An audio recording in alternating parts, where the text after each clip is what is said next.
Hello everyone and welcome back to another Sapphic Sunday. The thing I decided to call it now because why not? It happens on Sundays all the time. Might as well. Also, alliteration. It's pretty fun. We're here with a kind of older girls television novel by Ebe Hime, The Fairy Song. She recently released a sequel to it, and this was on sale on Steam, so I might as well grab this real quick while it's on sale. Let's jump right into it. As you can see, we got the gush counter back, as requested by Rat to just keep the gush counter. I'm gonna keep it for when I do cute VNs, because why not? This is my life now, apparently. I've stolen Rat's thing. Lol.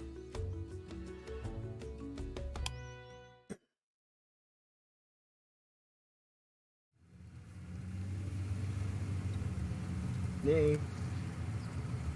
Marnie. I hear my mom calling my name, albeit faintly. Above the rumbling of the cars, tires, and the pounding brass line of Amon's tattered banners and bloody flags.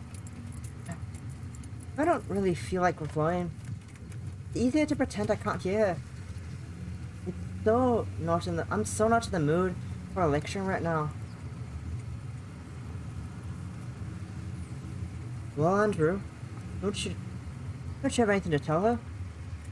Like what? Oh, I don't know. Maybe that you should at least dignify me with some sort of response. I know she's going through a rebellious phase. But I'm still a mother.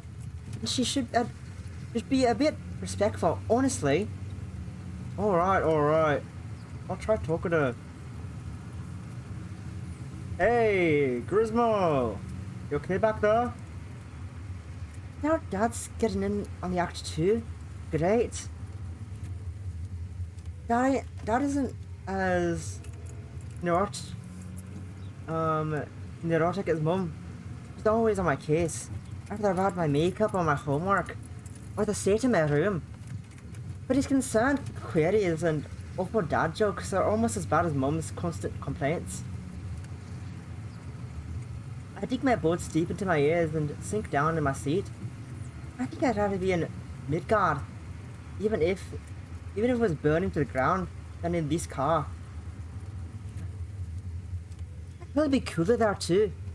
The summer heat is utterly unbearable, and I'm afraid I'm going to get a tan. Not that ever happens. I like how I just randomly gave her an accent, and I'm just stuck with it now. God damn it. What if it's like the consequences of my own actions? I don't bronze like Greek goddesses do. I turn pink instead. It's not a great look. Isn't it so... Why is it so hot anyway? I live in England. Rip.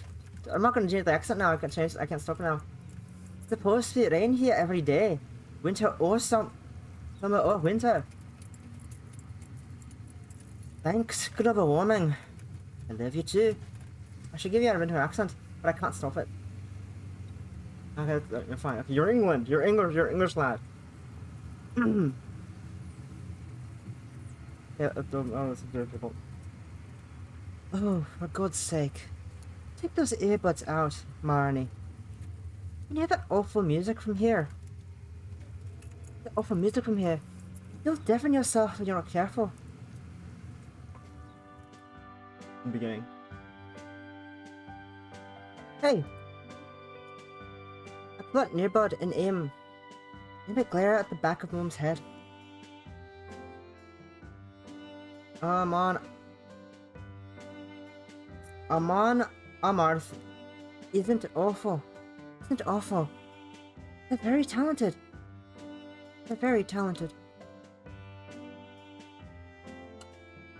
Oh god. All they do is shout. I don't understand why you're so obsessed with them. You think I'm obsessed? That's rich coming from you. At least I don't blast my music around the house full volume 24/7, unlike you and the Valiant Roth. That's different. I can't see my mum's face. I can't see my mum's face, but I bet she's blushing. My mum has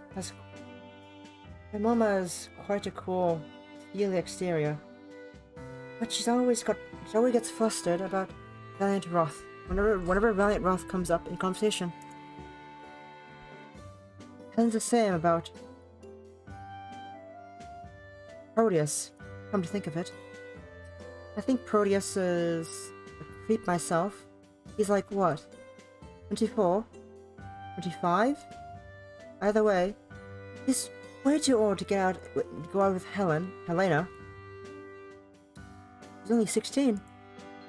I've tried to broach the subject with her before, but when I do, she always gets pissy. Though we're supposed to be friends. I mean, geez. Sorry for getting concerned about your welfare. I didn't realize that was so uncool.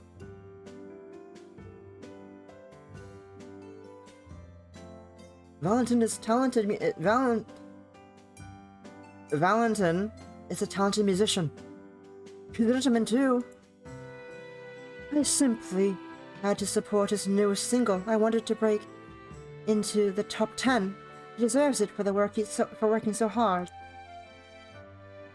So, your excuse for listening to Golden Year about 10 million times a day? It wasn't 10 million. It sure felt like it. You had that song on so often I had nightmares about it. Not you too, Andrew. I would appreciate if you didn't take sides. I'm not taking sides. I'm just being honest. Well, don't know anything about Valentin. And how much do you know about him, Mum? It's not like you've ever met him. For all you know, he could be a psychopath.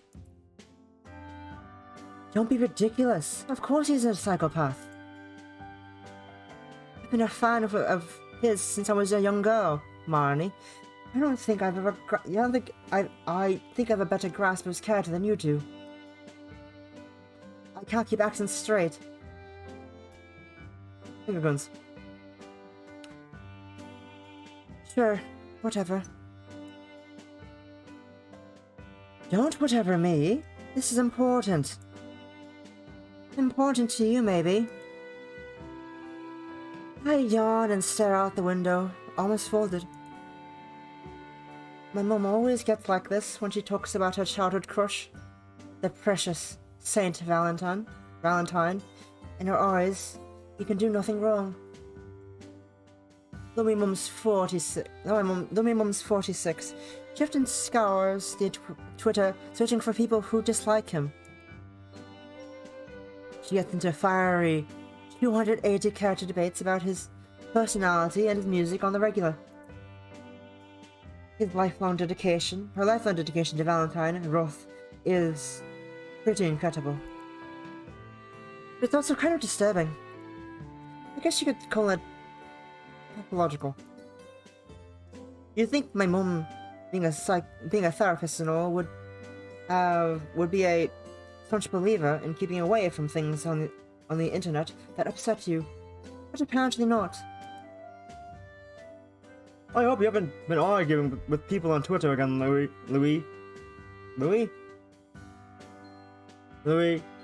Isn't good for you. It just makes you angry. I'm always angry. I mutter this under my breath, hoping the car engine will drown it out, but of course not. I heard that, Marnie. My mum's ears are razor sharp. Was her sense of hearing honed after listening to Valentine Roth records on a loop for the last 40 years? The world may never know. Anyway, we're not supposed to be talking about Valentine right now. Really? That's a first. We're just talking it, Andrew. I love you too, Louis. I love you, though I sometimes wonder why.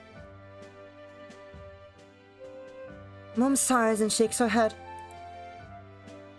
Anyway, we're almost at Fen Chapel. Yippee! Now I know you're not very happy about spending this week with your grandmother. Goodness me! Whatever gave you that impression, my dearest mother? I sit up a little straighter and blink at my mum, all wide eyes and long eyelashes. Though I wear black pretty much all the time, I'm good at pulling off the instant look. My eyes are very blue. My hair is pale blonde.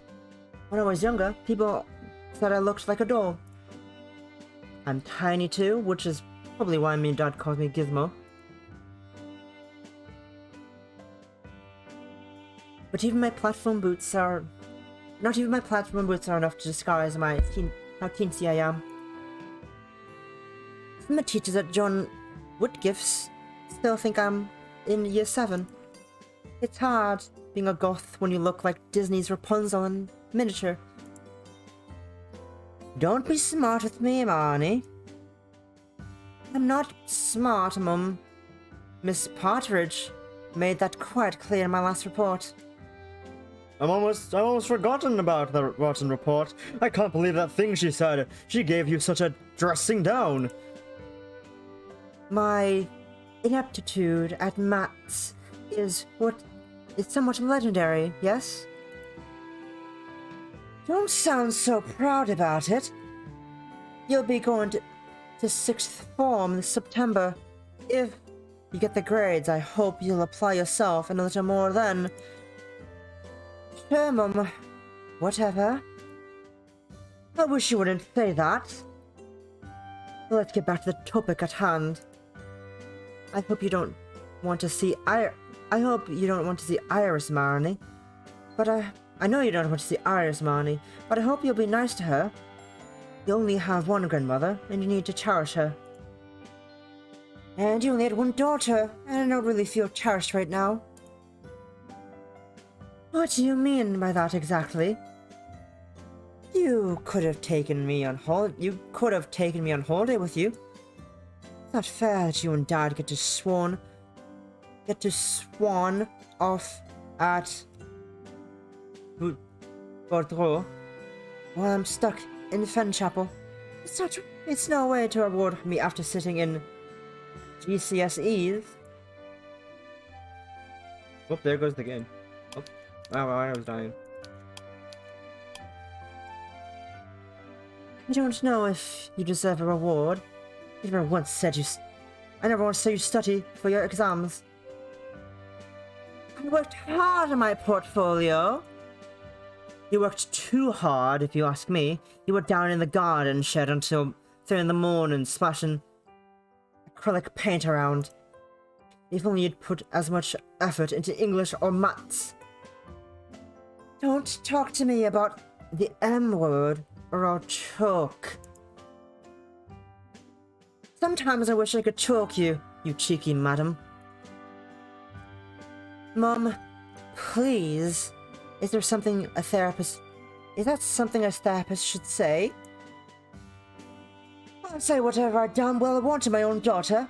You need a bit of disciplining. Your dad's too soft on you. So, is that why you wouldn't take me on holiday with you? Are you trying to punish me?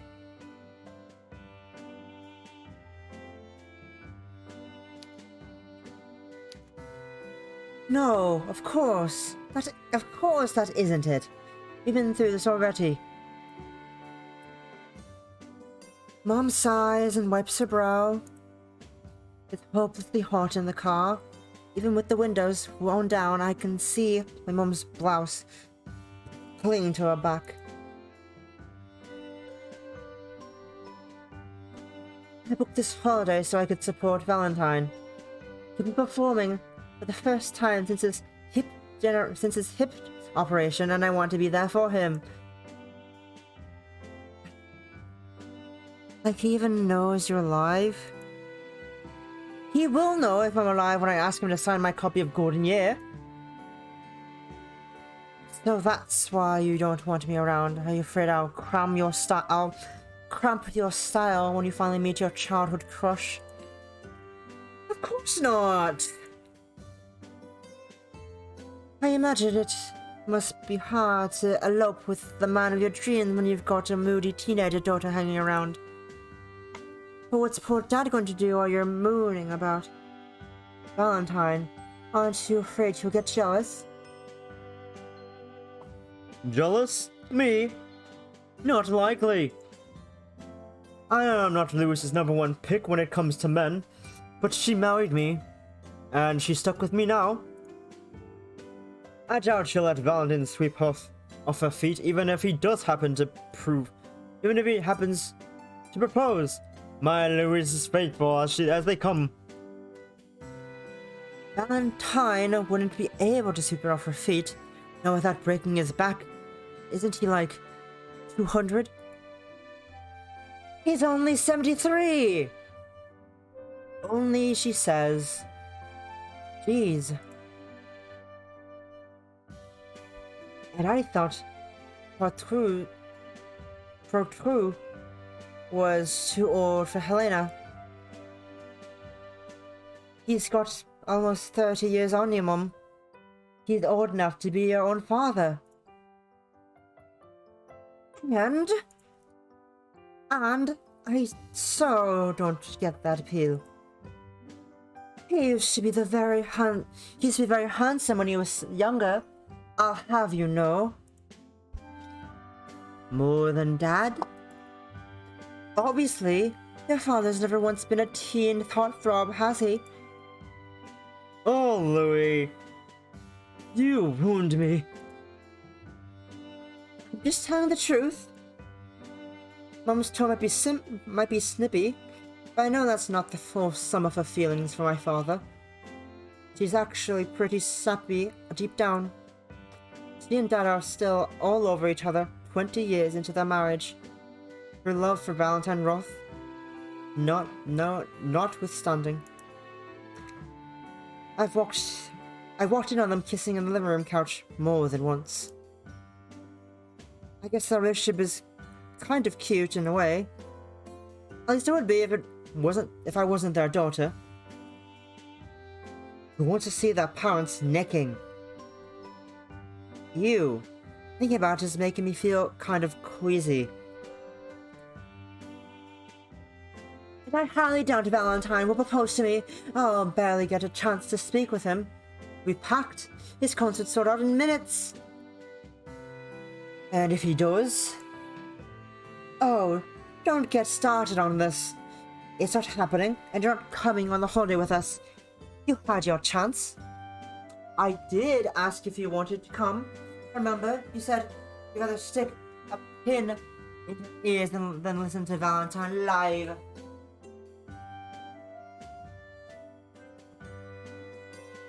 Just like I need to wipe my glasses, they're smudged. Stupid glasses. Stupid smudging the glasses.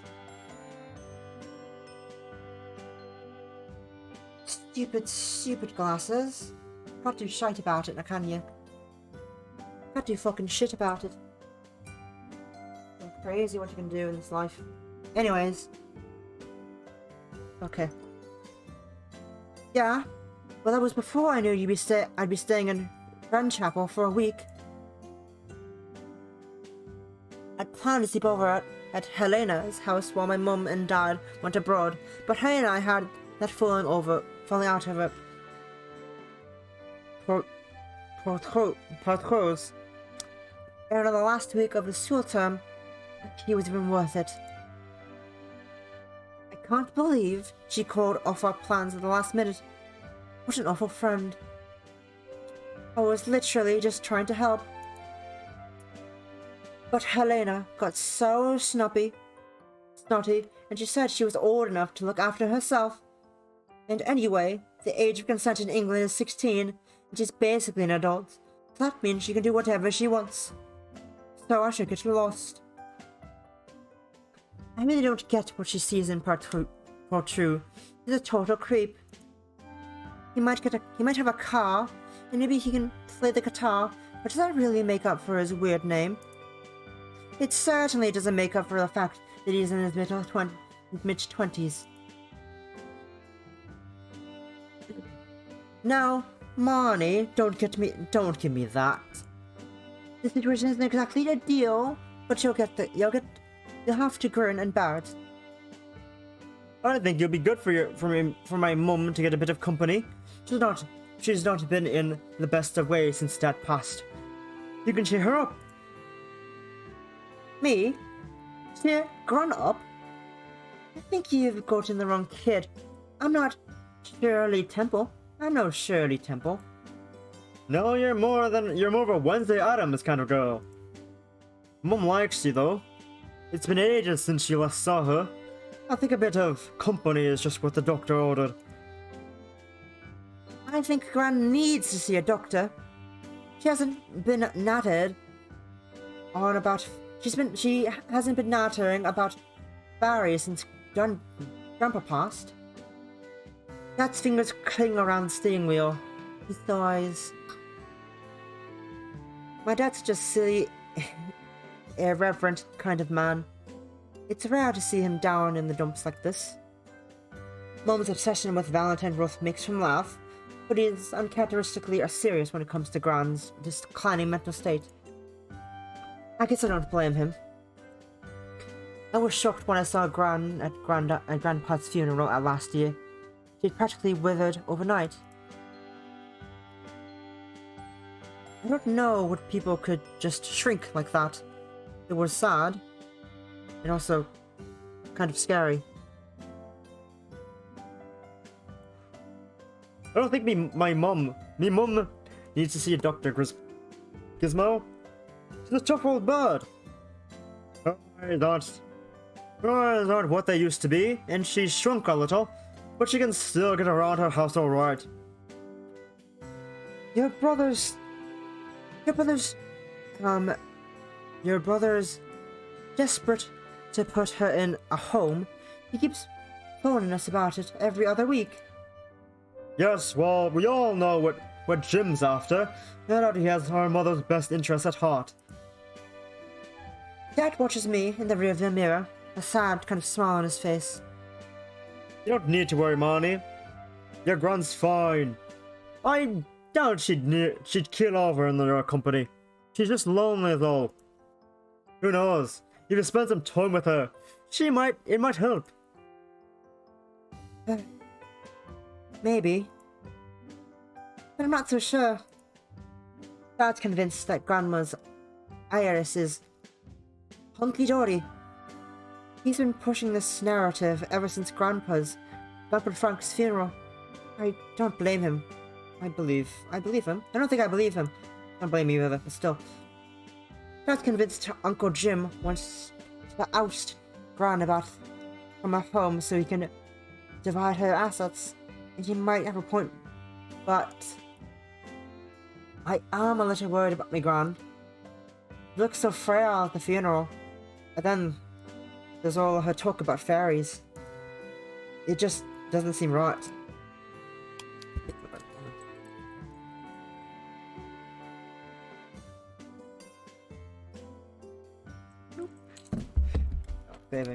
Saving, I love saving, it's great.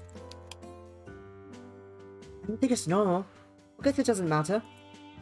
I'm going to stay with my Gran for this week, and, in me mum's words, if I don't like it, I'll just have to lump it. If only Helena hadn't blown me off, then this wouldn't have happened. This probably isn't a charitable thing to think about, my best friend, but she's acting like a stupid cow. I put my earbuds back into my right ear, and immerse myself anew in the cold, steely blood-stained word of Amon Amrith. It looks like we're at Gran's house in a few minutes, but until then, I can always imagine.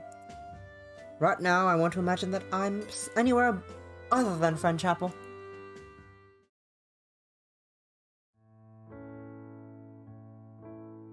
Dad puts up at Gran's 2-old driveway.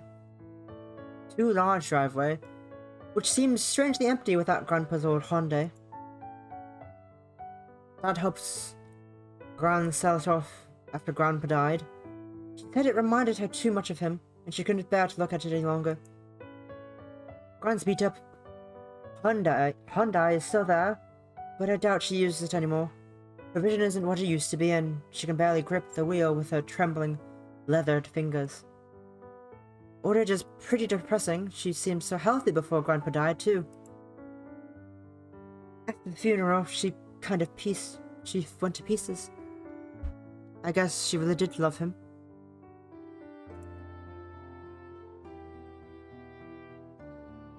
Grandpa insists on making Mum and Dad a cup of tea when they drop me off, and Mum reluctantly agrees, though I know she's anxious. She keeps tapping her fingers against the kitchen table and looking at the clock. I know she's calculating the distance between Friend Chapel and Manchester Airport in her head like a GPS, trying to figure out how much longer it'll take her to get there. Heaven forbid anything stops her from seeing her beloved Valentine. For a therapist, my mom sure does worry a lot, mostly about timekeeping, the housework, and my grades. Recently, Valentine Roth's been pretty high on that list too. I swear, my mom's obsessed. My family chatter idly across the cups of tea. Gran mostly talks about how hard it has been to manage the house since Grandpa's death, but Moira's been such a great help. Bless her heart. That she can't imagine how she got along without her. It's all very sad, but I feel vaguely relieved as she rattles through her list of minor grievances. At least she isn't talking about fairies again. Moira's that girl from the council, isn't she? Well, yes. She comes over every week to help me with the shopping. And she does a bit of cleaning, too. She really is a sweetheart. Well, that's good. I'm glad Moira is treating you right, Gran. And how's Dad's vegetable garden coming along? It must be enough time to dig up those lettuces and potatoes. Oh, that's right. I've had so much to do since Frank passed, I forgot about his garden. Old age really is unbearable. I can't read. Old age really is unbearable. Gran holds a trembling hand to her temple, perhaps hoping this will restore some of her hazy fading memories. Nothing made Frank happier than watering his lettuces. That garden brought him so much joy it completely slipped my mind. Hey ho, don't worry about his mum. No harm done. Since I'm here, I can always help out with the gardening. That is, if you don't mind. Oh, would you? I'd appreciate it, Andrew, but... Gran glances at Mum. She's staring at the clock again, her lips pursed. She doesn't look happy. Then again, she rarely does. I wouldn't want to keep you, don't you have a plane to catch? It doesn't set off until 7, Mum. We've got bags of time. Isn't that right, Louis? Well, I suppose a small break wouldn't hurt, but... My mother gives my dad a tortured look. I don't want to be late. These tickets were expensive, and Valentine can wait, I'm sure.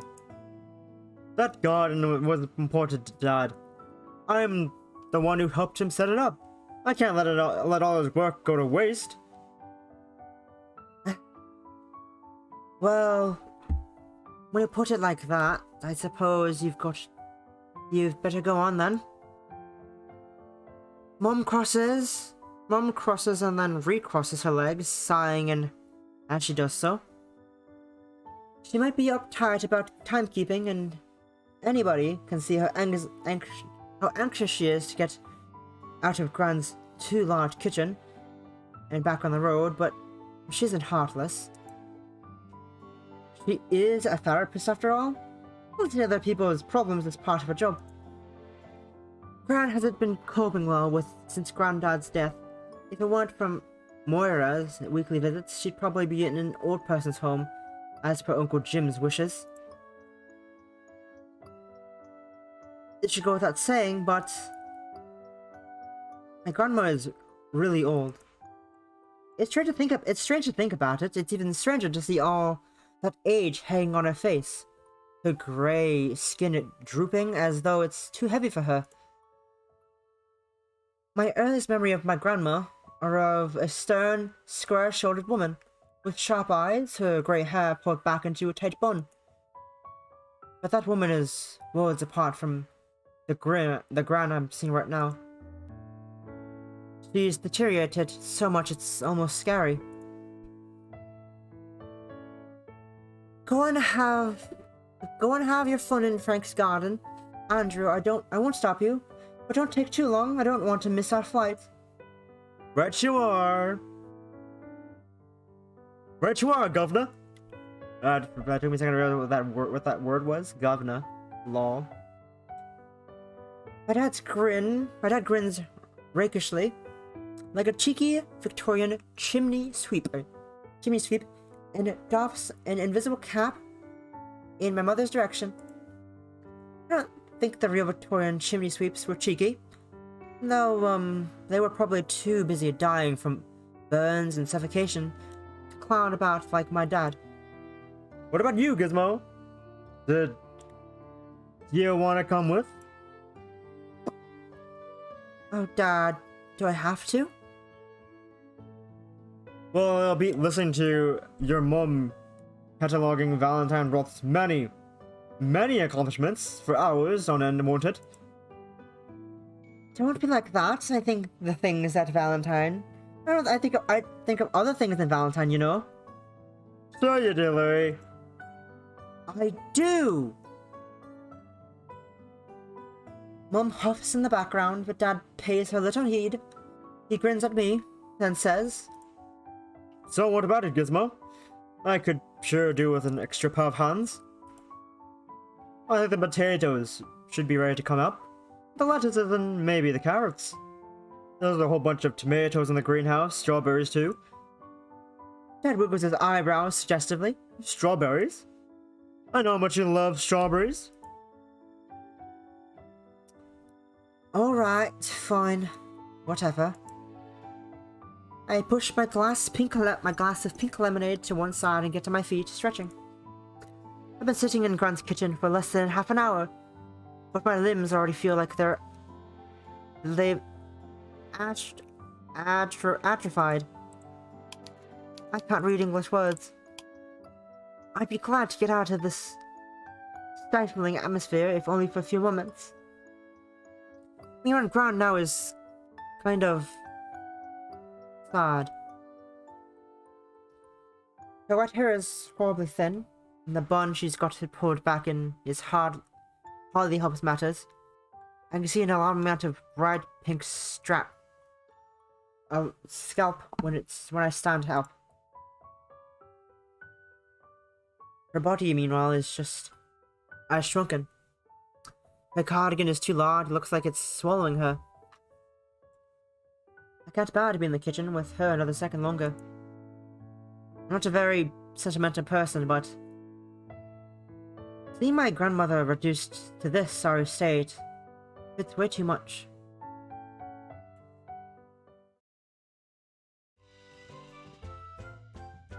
Thanks for your help, Gizmo. I couldn't have done without you. Come off it, Dad. I didn't do anything. I just stood there while you did all the hard work. No, don't sell yourself short. I don't need to. I'm short enough as is. Aha! Funny joke. Well, I did most of the heavy lifting. You did something even more important. Oh yeah, and what's that? You gave me moral support. My dad reaches out, smiling brightly. I think he means to ruffle my hair with one hand. They're still wearing Grandpa's old work gloves and they're smeared all over with soil. Hey, Dad? I sidestep him, his oncoming hand holding my hand out to protect my hair. Careful, you'll cover me with mud. Oops, sorry about that, Gizmo. Dad grins sheepishly and peels the glove off his hands. Then he ruffles my head with one of his large, weathered palms. I think about throwing him off, but, well, I guess he's not doing any harm. I never would have thought you'd care about me getting your hair dirty, though. Aren't you always nagging your mum about dyeing it black? I don't nag, I was just asking. Besides, hair dye and dirt are two totally different things. You mean one washes off easily and one doesn't? Oh, it's so lame, Dad. Thanks, Gizmo. I love you too. My dad turns his hand away after grinning and I sigh. My dad's affection can be a little overbearing, but he means well by it. As far as Dad's go, he's pretty chill, which is definitely a good thing. If he scolded me as much as Mum does, I'd go mad. I'd be mad, but I said go mad. Go mad being mad. Ah.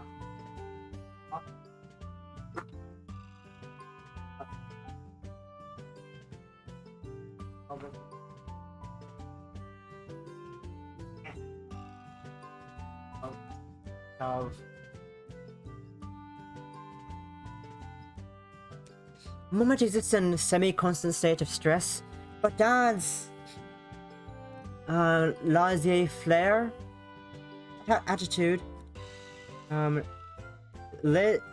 laissez-faire attitude helps even things out. Speaking of which, so Dad, would you let me dye my hair? No, Marnie. We've been through this. You know what your mother would say. But it's nothing to do with Mum. This is my hair. I should be allowed to do whatever I want with it. You wouldn't care if I dyed it, would you? Not personally, no. I think blonde suits you, but black might be more fitting. It certainly match your foul moods. Oh, please. I roll my eyes and Dad laughs. Sorry, Gizmo. I'm just saying that. I'm just saying it like I see it. You should know better than this, though. Then what? You never said yes. Mum's word is the law. Is the law. I gave you permission to dye your hair behind her. If I gave you permission to dye your hair behind her back, my life wouldn't be worth living. She'd eviscerate me. I guess you have a point. I wind a strand of fair hair around my index finger while I strained on the plastic box of potatoes in my feet. The potatoes is my grandpa's vegetable garden are so small, I don't know if it was really worth extricating them from the dirt. But at least it gave me an excuse to get out of the kitchen. I wish Mum wouldn't get on my case about everything, though. I mean, my hair does belong to me. And I'll be in the 6th form soon. It's not like I'm a little kid. No matter how old you get, you'll still be our kid, Chuck. Is that why you always call me those stupid names? No. I call you those names because I love you. And I'll never stop loving you. Whether you're 16 or 66. At least when I'm 66, I'll be able to do whatever I want with my hair. You think you'll still be a goth when you're in your 60s? I don't know. I could try. I would tell you that the older you get, the more you start conforming to the status quo. But I guess, Leda is a good example of reverse. My dad's older sister, Leda, is an interesting person. Apparently she used to be a very fashion conscious, when she was a teenager. She spent a lot of money on clothes since she was always pouring through magazines looking for the latest fashion. She'd swan around the house in flimsy see-through negligee. Apparently, it left quite the impression on my father about his formative years. He told me on numerous occasions his mother would scold her and say, "We live in England, not France, and if you want to show off your legs, you should become a can-can dancer." Athleta's fashion stylings now, however, couldn't be farther from her cosmopolitan youth. She's in her 50s, and her favors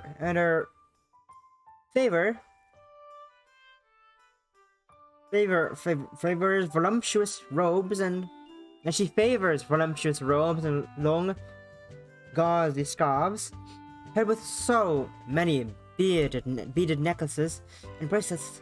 She clinks when she walks like a living wind chime. Her fashion sense isn't the most unusual thing about her, my aunt, though. There's her obsession with astrology, the divination, and seances. I might be Letta's niece, but I don't know the half of her wild beliefs. My family doesn't visit her all that often. She's something of an enigma to me. Well, as long as you don't end up like my sister, I'm sure you'll be fine. Don't worry about it. I don't believe in fortune-telling, and I'm not interested in seeing into the distant realms. Haha, I know you had a good head on your shoulders, Gizmo. No matter what your awful maths teacher said. Sadly for me, Mom seems to side with Miss Partridge. Your mother's only hard on you because she loves you. Don't take her lectures to heart. But you're not hard on me at all. Does that mean you don't love me? We just show our love in different ways, that's all. Now that you've been such a wonderful assistant. But plucks a ripe, juicy strawberry from the basket on the ground and proffers it to me like a magician. Ta-da! That's very impressive. If I hadn't helped you pick those 5 minutes ago. But I accept the strawberry all the same, despite my grousing. Unlike the lettuces and potatoes, which were disappointingly small, my grandfather's strawberries are large and hearty. The skin is bright red and peppered with yellow seeds. I put the strawberry in my mouth and chew. The fruit bursts between my teeth, flooding my tongue with tart juice. Dad watches on while I eat, smiling gravely. Is that good? Not bad. Why, what a glowing review! I just can't resist. I'll tell myself to one too. Don't tell Mom, alright? I won't. Cross my heart. Dad's supposed to be on a diet. Mum tuts if he eats anything that she hasn't factored into his diet plans. Now she isn't here. Dad can do as he pleases. Gritting like a naughty boy, my dad snaps off the strawberry and bites onto it. Now that hits the spot. These strawberries are to die for. He swallows a strawberry and helps himself to another and another. I watch him passively, my lips pursed. Should be careful, or there won't be any left for Gran. Alright! You are! I'll have to stop myself there. Now we need to bring our spoils back to me mother. He looks at the sorted boxes lined up on the ground. There's only one box filled with potatoes, another with lettuce and carrots, the third with strawberries and blackberries. You wanna carry the berries, Gizmo? Oh man, so I can handle these hefty sprouts. Hefty spuds. Good old spuds. The potatoes are hardly hefty, Dad. Well, I doubt you'll find taters like these in Tesco, true, but they were grown with love, and that has to count for something. Dad stacks the boxes of potatoes atop the box filled with lettuces and carrots, and picks them both up. His forearms slick with sweat. Cold wind ruffles my hair, but does little to dispel the muggy, unpleasant heat. I feel buzzes setting up top one of the ripe strawberries. A fly buzzes setting atop one of the ripe strawberries. I bash it away with my eyes narrowed. It's a nice day, isn't it, Gizmo? Oh no, she's not Irish. She's not Irish, she's English. It's in England. There's spuds and taters. This is England. This is England, not Ireland. It's the England. It's I forgot what it's called. It's not Ireland, it's not the taters and the spuds. She's British. She's British. It's a nice day, isn't it, Gizmo? That depends on your definition of nice. Ha ha ha. You're such a little vampire. Knowing you, I bet you'd prefer it if it was dark and gloomy, wouldn't you? I prefer if I was somewhere other than a friend chapel. It's not fair that you and Mum get to relax on the sandy beaches of Boudreaux for a week while I'm stuck here. Mum. Oh, I don't know if I'll be much relaxing. Your mum would be trying to hunt down Valentine Goth on top of all the Valentine Goth on holiday, I expect.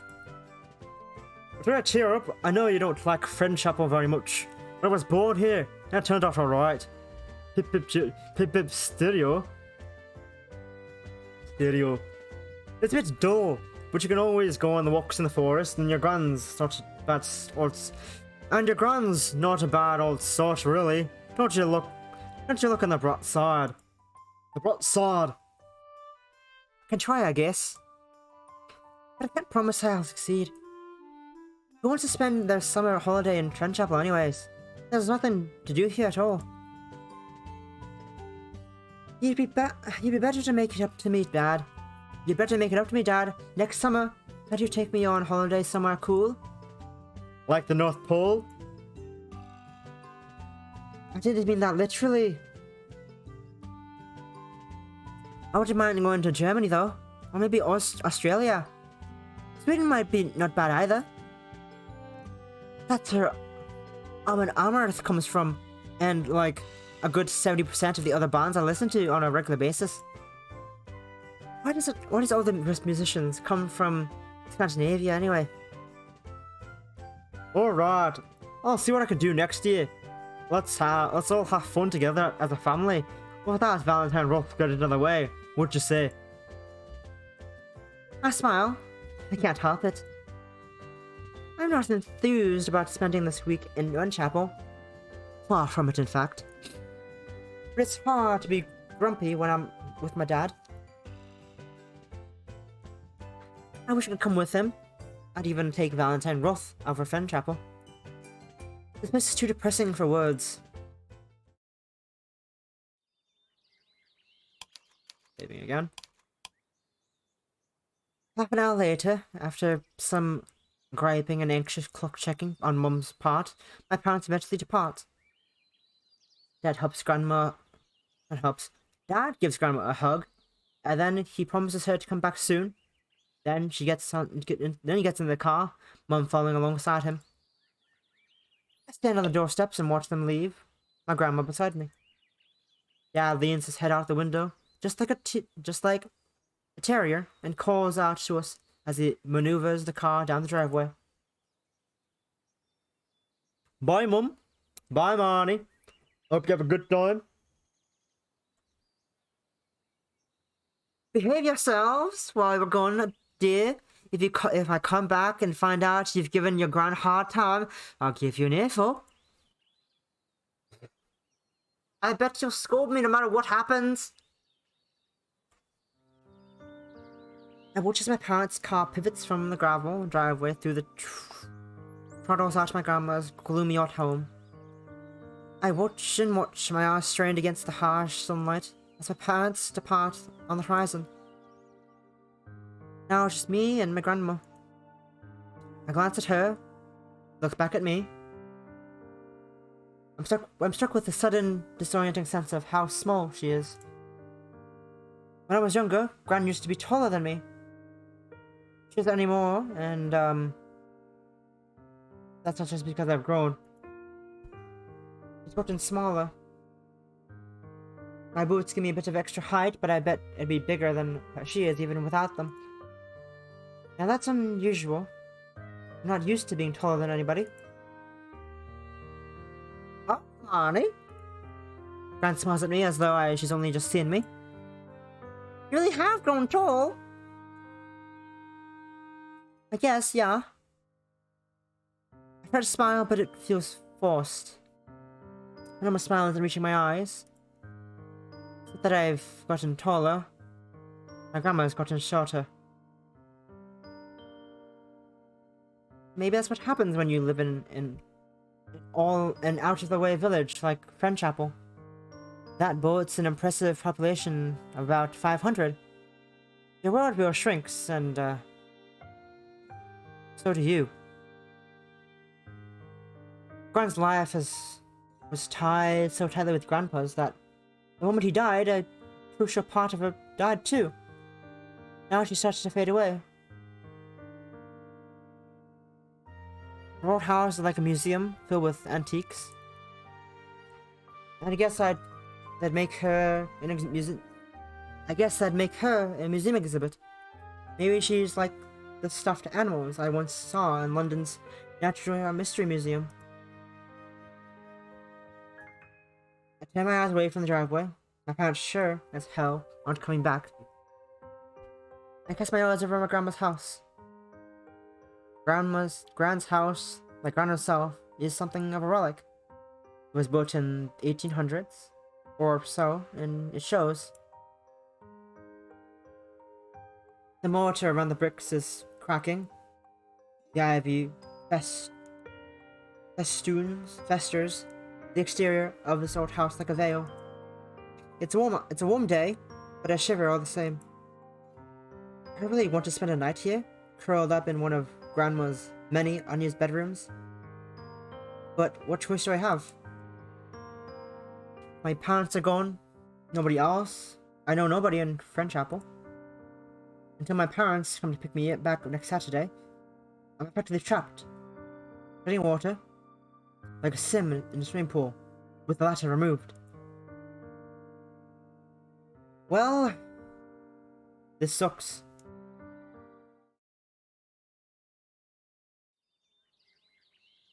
The next day. So! I love achievements. So, what do you think of your porridge, Marnie? My hands aren't what they used to be. I can't stop them shaking for the life of me. But I wanted to treat you to something special. I used to make this porridge for your father all the time when he was sick. Gee, thanks, Gran, but I poke my porridge with the lip of my spoon. It quivers. You don't need to worry about me. I'm not sick. Not physically, at least. I'm sick of being in a Friendchapel. But it's another matter altogether. That isn't really Gran's fault either. I can't blame her for my mother's unnerving.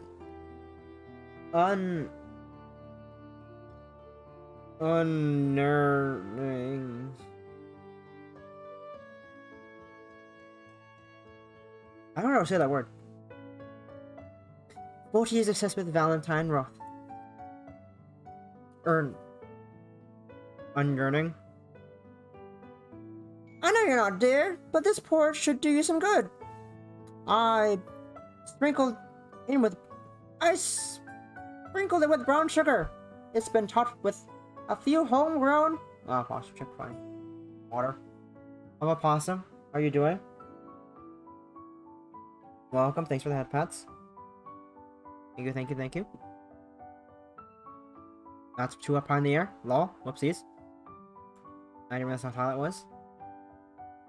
Let me save real quick before it crashes on me again.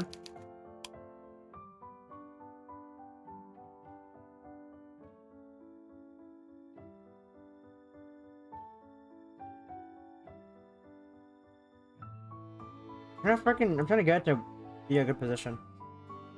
Earlier it was just hiding my whole ass face. And this should be better. Oh well. Let's hope that works better. Yeah, so far. So far, no visible gays yet. Besides, this person is supposed to be gay, but we don't know that yet. I sprinkled it with brown sugar, and it's been topped with a few homegrown strawberries. They weren't brought from any store. They weren't bought from any old shop. I can't fucking read. I know, Gran. I hope Dad picked them yesterday. And you should be aware of how yummy they are. Why don't you dig in? You used to love strawberries when you were a little girl. I'm not such a girl anymore, though. What? Don't be daft. You can't be that old. You're what? 13? 14? I'll be 17 this year. Next year. 16 then! That's still young compared to me. Yeah. I'm sorry and slumped down in my chair. I don't like being reminded of how young I am. My birthday's at the tail end of July, so I turned 16 only a couple weeks ago. I'm one of the youngest in my school years, as luck would have it. My blonde hair and short stature don't help others either.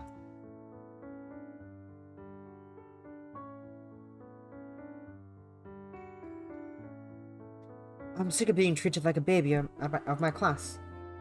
Maybe it was a little taller, Helena would have listened to me in my warnings about Proteus. Then again, maybe not. Helena's as stubborn as a mule. I can't wait until I'm 18, then maybe people start treating me like an adult.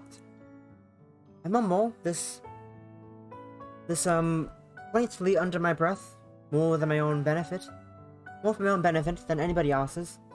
I don't really expect Grandma to overhear me.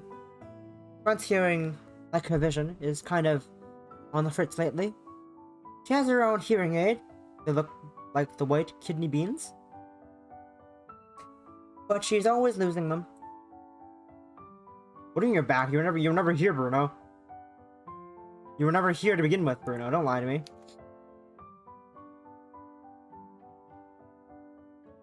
She'd lose her head if it wasn't screwed onto her shoulders. Maybe she already has.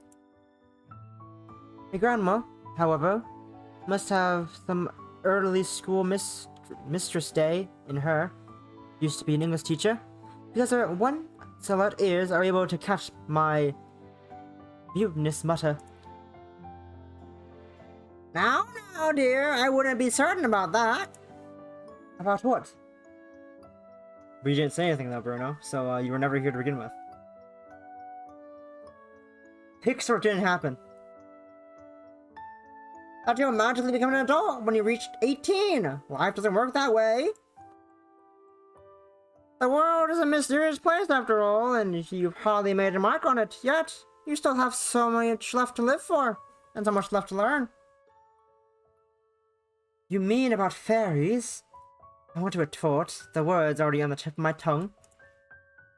But I bite them back. There's no use being snippy. I don't want to be a bitch. That's what Helena would call me when I told her that maybe, just maybe, going out with a man, not a boy, or even a man, almost 10 years older than you, and her might quite possibly be a mistake. It's you. It's just you, Bruno.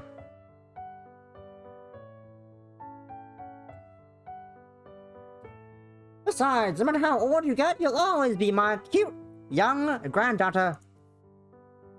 You were really adorable when you were young, Marnie. You had such lovely blonde curls, and your eyes. Are you saying I'm not adorable anymore? Far from it, my vision's not so good, but even I can see how pretty you've become. It's a shame about all the black, but, well, who am I to say what's fashionable and what isn't? I have no idea. My voice has changed. Black is the new black, after all. What was that, dear? Nothing. I look at my clothes contemplatively. To nobody's surprise, at least to my own, if I am, you know, someone who's dressed in myself, I'm wearing black. Hide this? H? Look at there go. I started dressing in black when I started secondary school. I thought it might help offset my blonde hair and my blue eyes. I wanted to look fierce.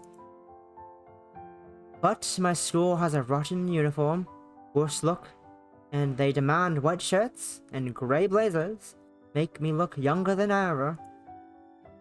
The world is so totally out to get me. I'll never fulfill my dream of looking like a Tetsuya Nomoru character. Not that I have enough belts to pull that off. My hair isn't spiky enough either. I think I've got the brooding part down though. Now why don't you eat up your porridge? There's a good girl. You don't need to coax me. I'm not a cat or a kid. I know, dear. Forgive an old woman for fussing. I don't want your breakfast to get cold. Well, thanks. I dip my spoon into my porridge and bring the spoonful to my lips. I blow on it a little. Despite Gran's fussing, it's still plenty hot. Before I put it in my mouth. Gran watches. Right it on, her face alight with earnest interest. Yes. It's always a visual novel. It's always a visual novel with me, with my Bruno. Always visual novels until I get a capture card. So, how is it? Do you like it?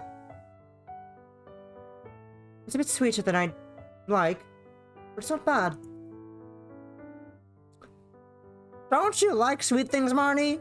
You always used to raid my biscuit tin when we were younger. Like I said, I'm not a kid. Capture card. I'm waiting for my capture to come in. I'm gonna stream Switch games. With the games on my Switch, the Nintendo Switch games. Yeah, the fun things. And I'm sick of being treated like one too. You? Why you? You're you. Oh, strange. Your father loves sweets. He's almost 50. Well, my dad's never been the most mature person. He's always cracking stupid dad jokes. His favorite recurring stand-up routine is pretending he can't find our car in the car park whenever we go out, even if our car is the only car there. What a riot. I continue to eat my porridge while Gran nods and clucks approvingly. When I finish, Gran nods and says, "Good girl." Like I've accomplished some huge goal. I expect her to give me a golden star. It's important to eat breakfast every day. You need to keep your strength up. What for? It's not like there's anything to do it around here unless you want me to clean up the What? The what is that? I don't know. Oh no, you don't have to bother with the housework. That's what Moira's for. You should run off and play. I know Friend Chapel isn't very big, but there's a lot to do. You could look around the church or explore the old railway system. Station. Or you could take a picnic into the forest. Doesn't that sound nice?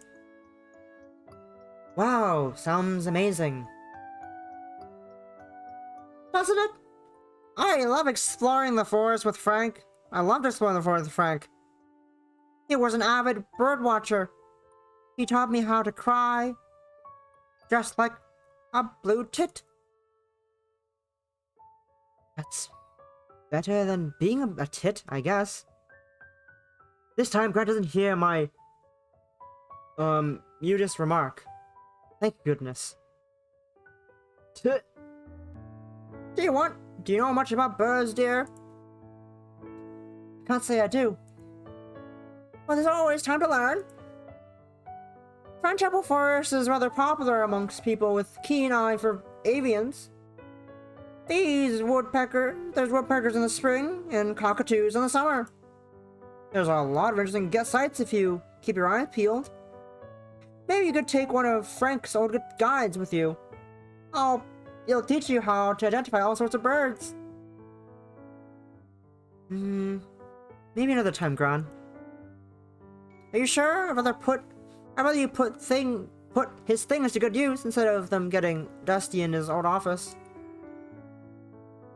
But if you're not interested, I won't push it. I'll get that picnic lunch prepared for you, then shall I?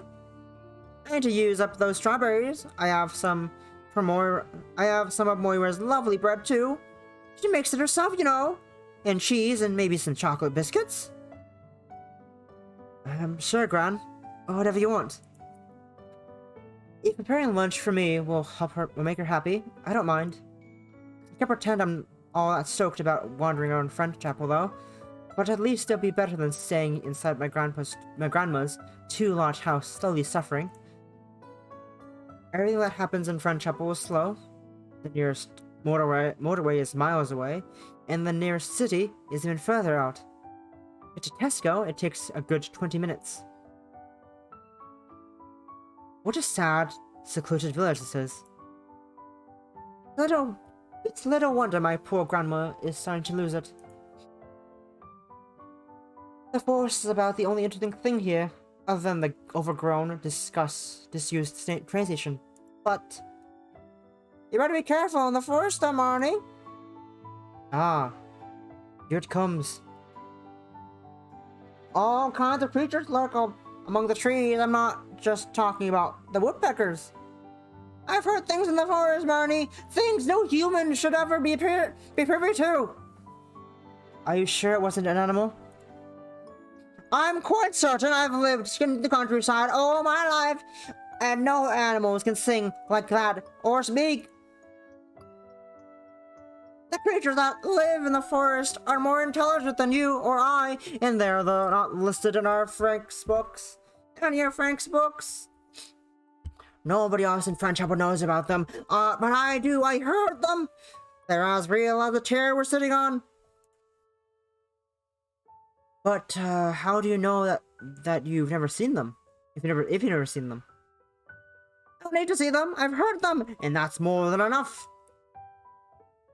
If you wander too far into the forest, you might never come back again.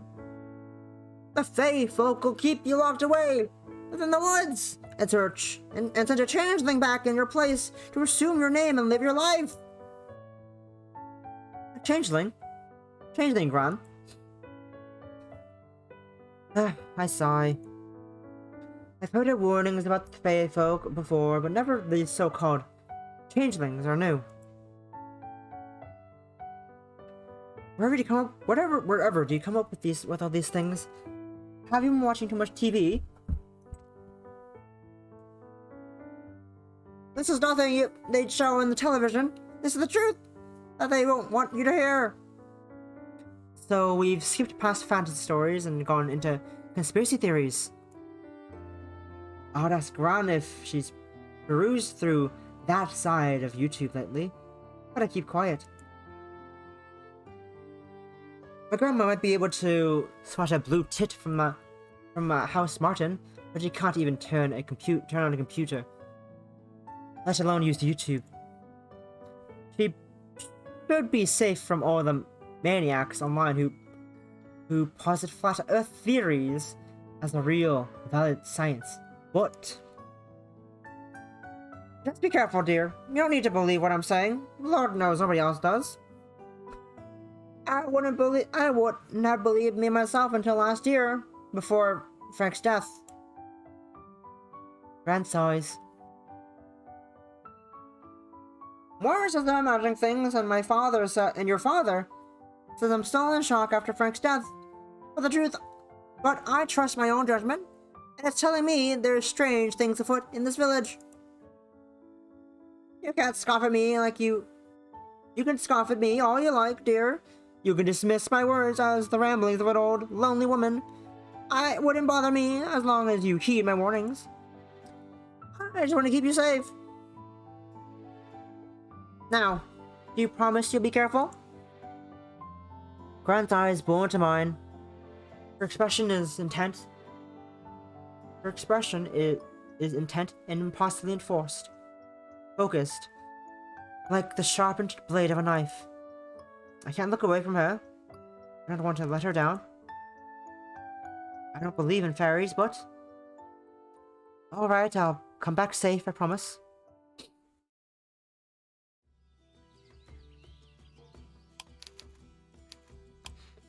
I might believe in fairies, but I don't. I mean, who would? There's no logical proof. It's ridiculous.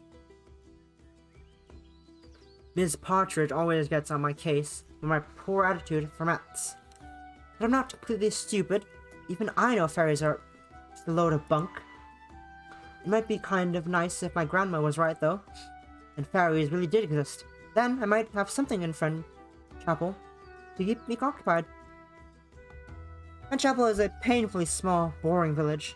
Everybody knows each other, everybody else, and there's only one primary school, a small public library, and a poorly stocked corner store. I don't really like living in Grimsby. But coming to Friend Chapel reminds me of how much worse things can be. Grimsby isn't all that nice. It's about as grim as its name suggests. But it's bigger than Friend Chapel. At least there's a shopping center. I wouldn't know what I'd do with myself if I didn't have easy access to Lush or HMV. Grimsby is one of the closest towns to Friend Chapel, but even that's about half an hour away down the A1031, the A1031.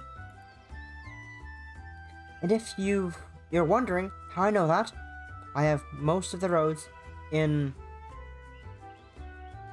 Lincolnshire memorized. I'm my dad's trusty navigator, and I always read off routes for him on the map. He trusts me more than his sat-nav ever since that tried to drive him through a river once on the way to a family get-together. That sounds kind of funny. Anyway,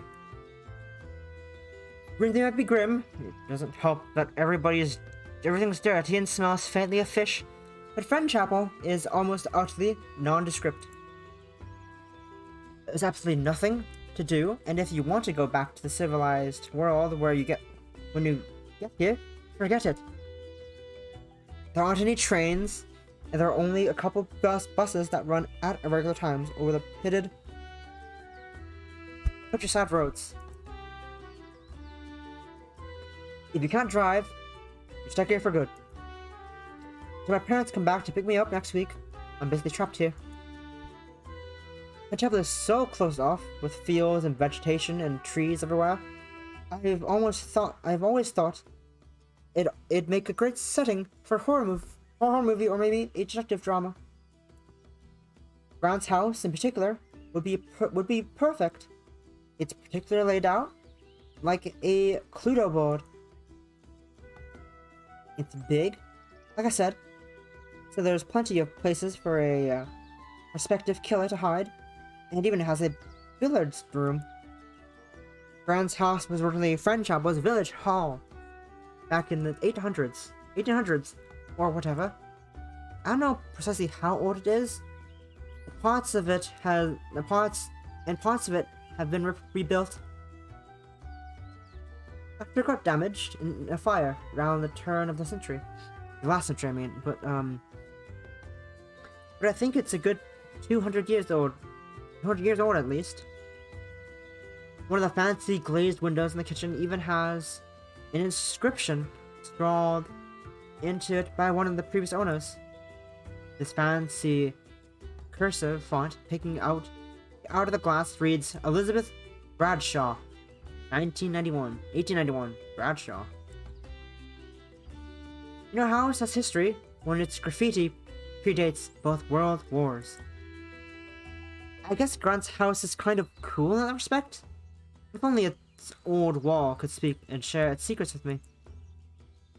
I wouldn't mind having a chat with Elizabeth Bradshaw, specifically if she's around my age. My aimless meandering around Friend Chapel has just uncovered a depressingly lack of young people. I've seen several old men with dogs, all distinguishably, undistinguishable from one another. Maybe I saw the same man on my walk 4 times, Scooby-Doo like? But that's about it. I swear, the median age of Friend Chapel's inhabitants must be 75, at the very least. If Elizabeth's restless spirit is wandering around the ether, would it kill her to stop and exchange a few words with this lonely girl? It can't be her that much. It can't do her that much harm. I mean, she's already dead. Alas, that people aren't known for getting back up. This isn't a horror story. It's not a fairy story either. Friend Chapel is so boring, it doesn't have any stories, period. Who'd want to set a novel in this place? I feel like I've aged 10 years. What if I'm a wrinkly old lady when my parents finally pick me up? Is Valentine Roth really worth it? Jeez, and I'm talking to myself. I'm gonna end up like as crazy as the ground if I'm not careful.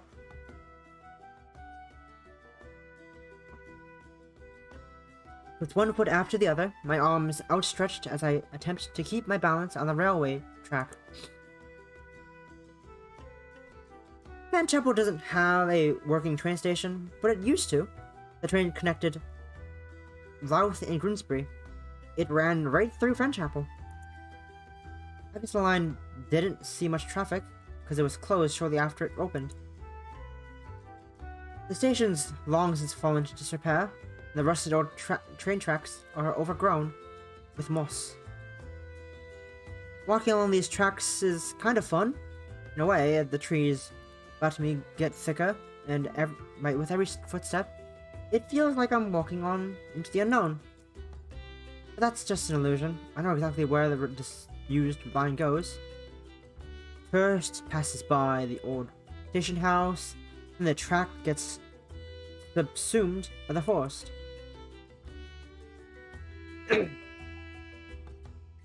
The old station house, like the track itself, is half consumed by the woods, its entire right side practically covered by tall green trees. The windows of the station house are all boarded up, but the boards themselves are rotten from rainfall, and some of them lie on the grass broken and splintered. Ivy clings to the side of the building, and its roof is peppered with holes. Pretty spooky sight if I was superstitious, like Aunt Letta. I'd say this site radiates mystical energy or something. But Aunt Letta is kind of loopy, and I don't believe in any of the nonsense. Might be goth, yeah, and I like burning incense in my black bedroom until my sheets smell like pure wood forest. But Aunt Letta can miss me with her so-called spiritual enlightenment. There's such a thing as ley lines, tarot cards are total bugs, totally bogus. And as for reading palms, please. This station is interesting, sure, but I doubt it's harboring any particular secrets.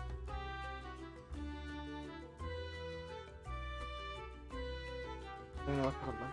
Found it now. It's just a rundown railway track that got shut down decades before I was born. These tracks don't lead anywhere. It's just to be expected, really. In Friendchapel, escape isn't an option. Don't forget you're here forever. Do it for her. That'd make a nice slogan for this miserable village.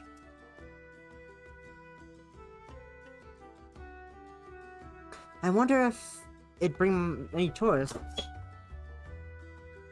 I'm not paying attention as I place my foot down on the rail at an awkward angle. All of a sudden, a sharp burst of pain flares through my ankle. Damn it! My body lists to one side, and I almost take a tumble. Fortunately, I'm able to regain my footing in the nick of time. My feet aren't on the railway track anymore.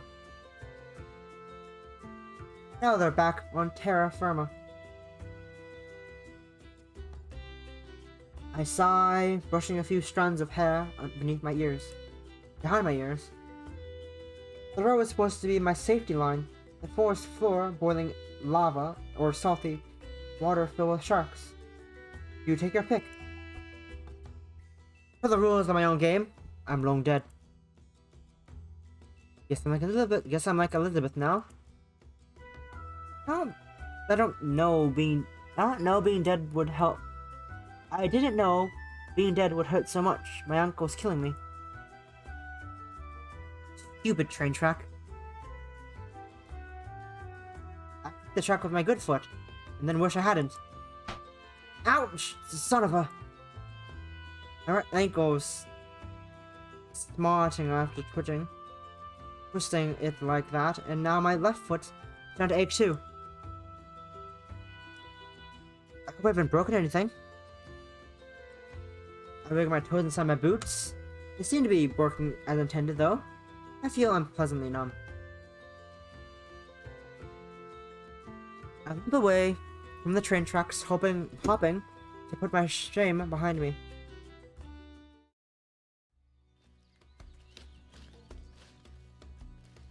The trees of Friendchapel Forest close around me, securing me inside a leafy green cocoon. I can hear a few birds tweeting. I wonder if my grandpa would be able to identify these cries if he were here with me. But my grandpa isn't here. He's dead. So is poor Elizabeth. So I never had the chance to know. My uncle's killing me. It feels uncomfortably swollen, and I curse with every step. Do I need to rub a dock leaf on it, or is that for nettle stings? I'm not sure. I'm not very familiar with plants and trees.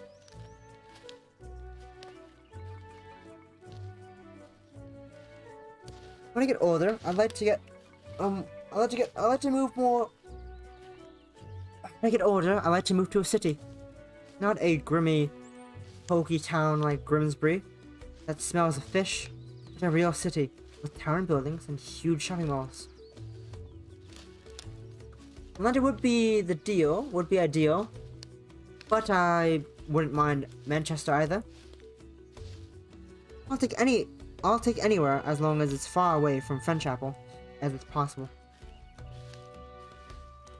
It's true, cities have higher corona rates, but maybe the ever-present omniscient thought of being stabbed would add some much-needed excitement in my life. Who am I kidding? Can't even handle a twisted ankle without whining.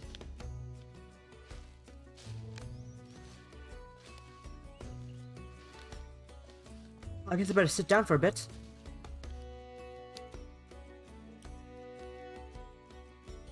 I'll see you're gaming with Kaizen, Bruno.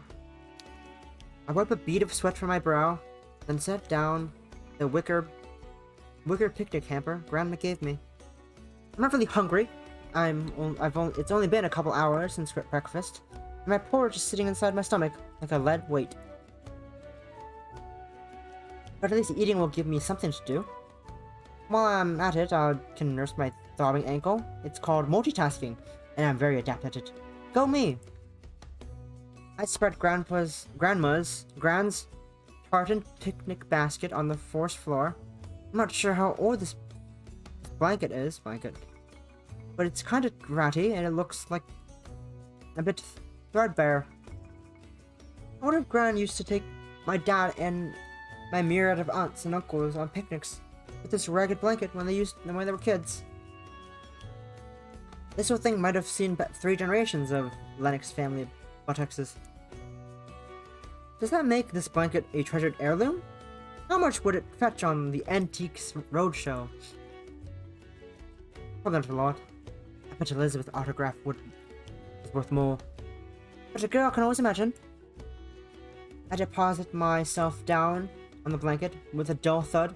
The hem of my tartan skirt,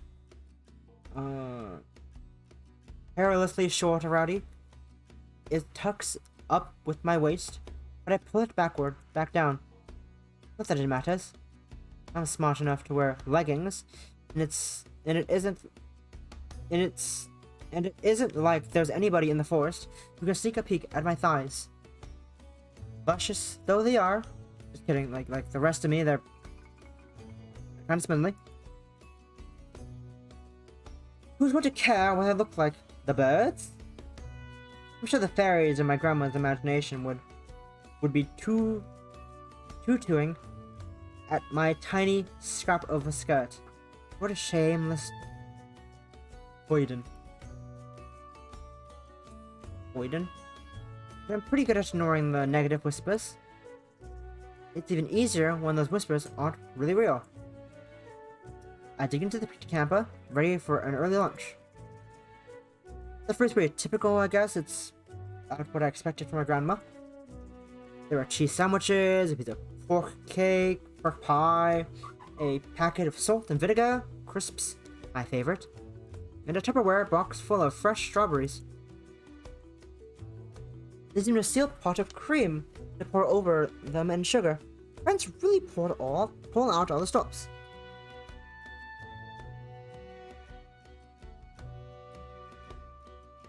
I kind of feel like a member of the famous 5 now. All I need is some kippers and condensed milk. I remove my lunch from the hamper piece by piece. And I feel like akin to Mary Poppins extracting item after item from her enchanted traveling bag. There are a few more items at the bottom of the hamper, knocking about in the dark. Now let's see what we have here.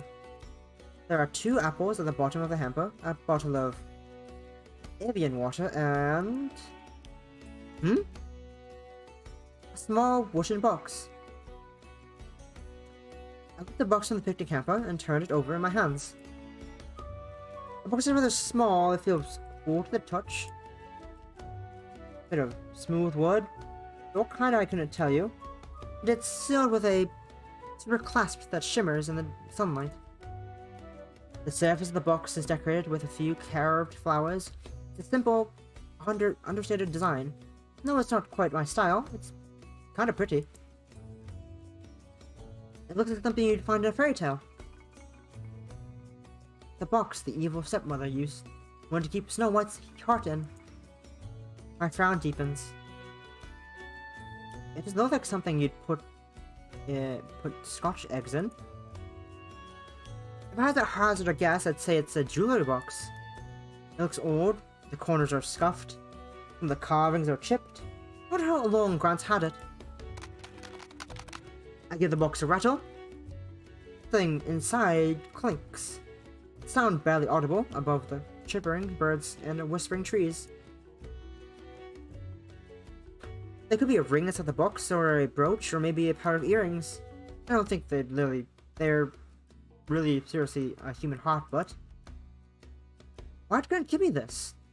If she wanted to give me a gift, she could have waited for a more appropriate time. Stuffing it with my lunch seemed kind of weird. I guess Gran has been pretty weird lately. Maybe this is par for the course for her.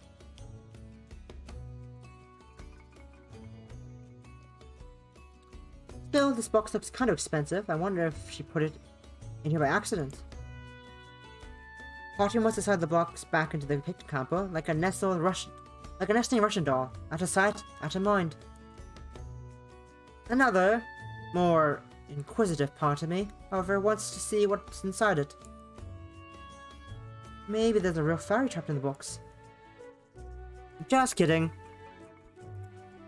I don't know for whose sake I penned that remark. Maybe it's for my own dwindling sanity, or perhaps the leaves of the trees murmur amongst themselves. If I didn't know any better, I'd think they were actually speaking to me. A shiver was on my spine. How do I press it?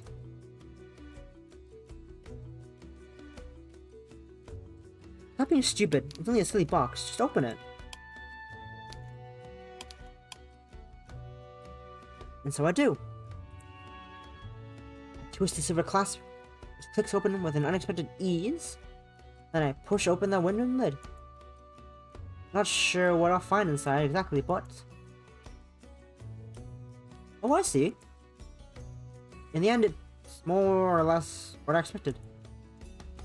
It's a piece of jewelry, though it's nothing as fancy as a brooch or a pair of earrings. Instead, it's a necklace. Contrary to the decorative box, the necklace itself is disappointingly plain. It's not made of gold or silver. I can't see any precious stones or even semi-precious ones. My inner magpie is disappointed. The necklace is composed of a braided leather cord, which is muddy dun brown. A circular stone hangs from the cord with a hole carved in the middle. It kind of looks like a gray donut. I guess it's kind of pretty, but why did Gran give this to me? I searched about in the corners of the picnic camper, hoping for some kind of explanation.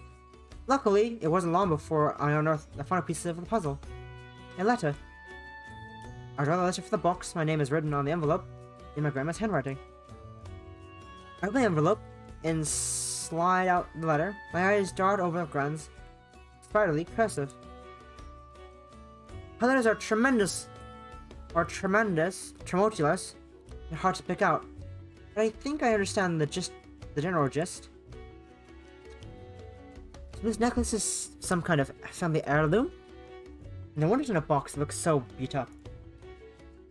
It's meant to protect its wearer from evil spirits, huh? This necklace is my style, but there's something kind of cool about it. It looks like something a druid might wear. I don't believe for a second that it has any mystical powers, but I'm sure Ground means well. I'm touched that she cares about me so much. Well, since she's given it to me, I might as well keep hold of it. Put the necklace in my pocket. Though it's only a small... Though it's only a small, light thing, it somehow feels oddly oppressive. Is it just my imagination, or the rustling trees about me sound even louder than before?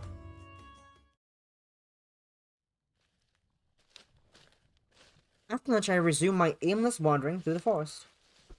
There isn't much to do in Friend Temple, as I believe I've established already, other than wander. I twisted my ankle. My twisted ankle still smarts, but it doesn't sting so very badly that I can't put one foot after the other. I know the pain, being alive is suffering after all, and sort of despite it, it's nothing. Other people have dealt with worse. The deeper I venture into the forest, the thicker the trees around me become. Gnarled branches twisting above my head like claws. The ground isn't even, and it's strewn with loose leaves. A twig snaps between my foot, and the sound echoes throughout the forest. I've never been this far into Fenchavel's forest before. Unlike the village, the forest that borders, it seems almost dizzyingly large. I don't know how long I'll be walking, but it feels like a small century. when does this forest end? Maybe it doesn't. There must be roads beyond the trees. Then even creepy country roads riddled with holes. But I can't hear any cars, I can't hear any birds either. The forest is almost eerily quiet, save for the sound of my footsteps.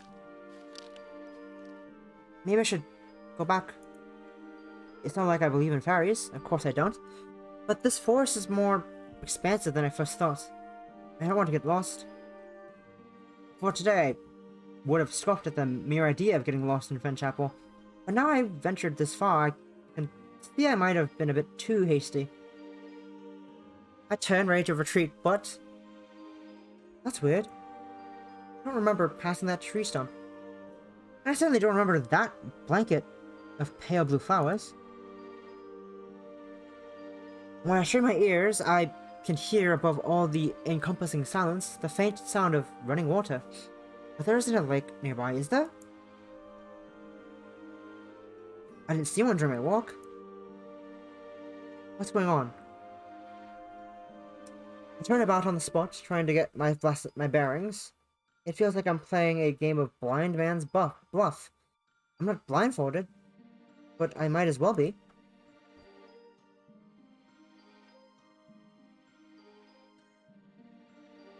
I headed in one direction, and loop back on myself, and change my course.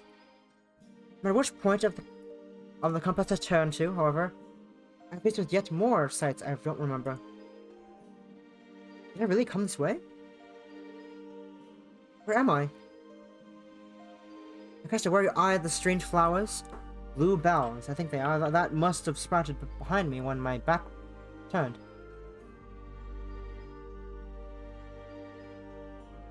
The flowers sway in the breeze.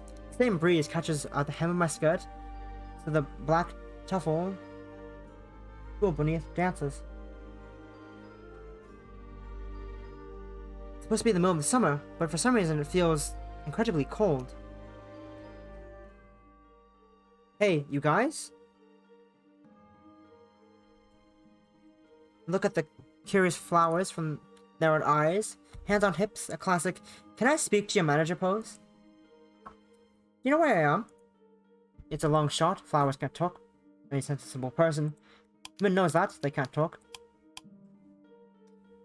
But there's something screwy and decidedly unsensible about this whole situation. I have expected the flowers to reply to me in perfect English, with perhaps a touch of an upper-class accent. I mean, they could talk perfectly well in Alice in Wonderland, but... Of course, the flowers don't speak anything. Well, that was expected. Maybe it's not the world that's gone mad, but me. That's what I like to believe, but... Don't be so hasty. Everything has a story to tell. Perhaps these flowers just don't feel like talking.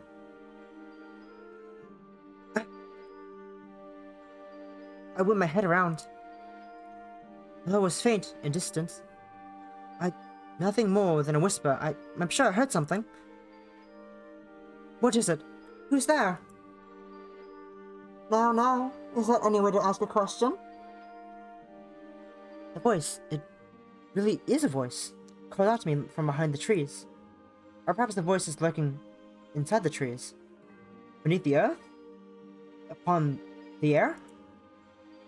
The voice seems to come from all directions at once. It wraps me up in its soft, silky vowels with smoky shroud. Like a smoky shroud, it's hard to define the voice, but I've had to bet my life on it.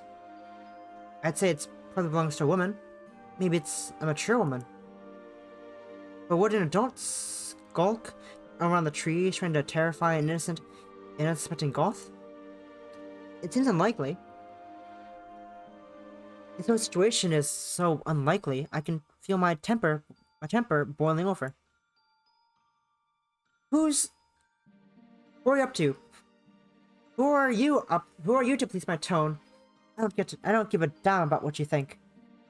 Is that so? How unfortunate. It seems the young girls of today have quite forgotten their pleases and thank yous. If you were alive during my era, you'd be absolutely slapped for your insolence, or worse. I'm not little.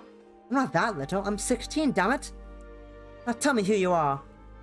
This instant, and while you're at it, you better tell me where you're hiding. I'm not hiding. I'll never be that crude. You're just not looking hard enough. What the hell is that supposed to mean? I turn around, but no matter how I crane my neck, I can't see anybody. It's almost like the mysterious speaker lacks a physical body. But that's not possible. What's going on? Are you somebody from the village? Are you trying to play a prank on this city girl? Haha! Let's freak her out so that she can't sleep at night. That's your game. I've got to say it's not very sure. Say, you don't trust me? How sad. If you had been more courteous, dear, perhaps I would deign to lend you a hand, but alas, you've already had your chance. I do feel sorry for you, but given you are the way you are, I doubt anybody would miss you too much. What are you talking about? Only that I wanted no desire to aid an ungrateful urchin like yourself. Now, please feel free to wander about this forest at your heart's content. Become another lonely soul, until you become another lonely soul, like the others trapped here. Trapped? What are you talking about? Why don't you tell me what's going on? I cry out to the voice, but this time I receive no reply. Whoever or whatever it was speaking to me, be it a man or a beast or mineral, has gone. Damn it.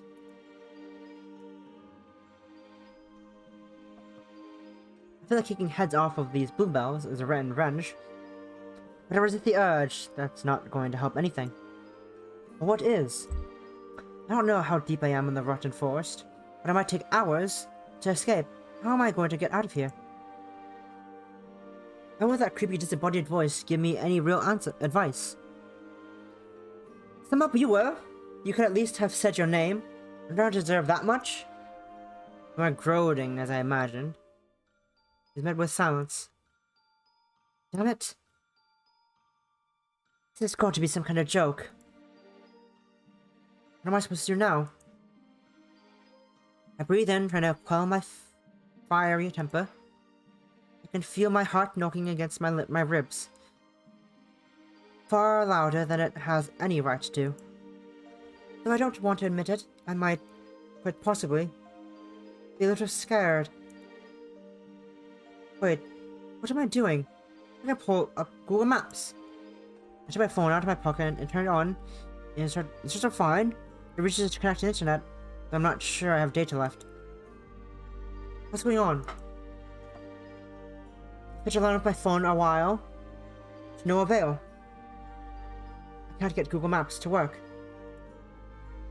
Damn it. I slip my phone back into my pocket and scowl. Arm is folded. Alright, Marnie. Think. There's no such thing as fairies or ghosts or goblins. You need to calm down. It's fine. You'll be fine. My fingers find the stone, pinned it in my pocket. I grip it tightly, like a talisman. The necklace is only a cheap trinket. It looks like something you could buy at a car booth sale, but its cool touch is comforting. My heartbeat begins to stabilize. Finally, I can breathe.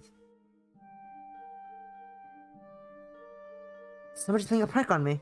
That's all that it is. Just a practical joke. I'll find my way out of this miserable forest, and then I'll find out who that joker was. I won't let them get away easily. I raise my head, then again, and once again begin pursuit.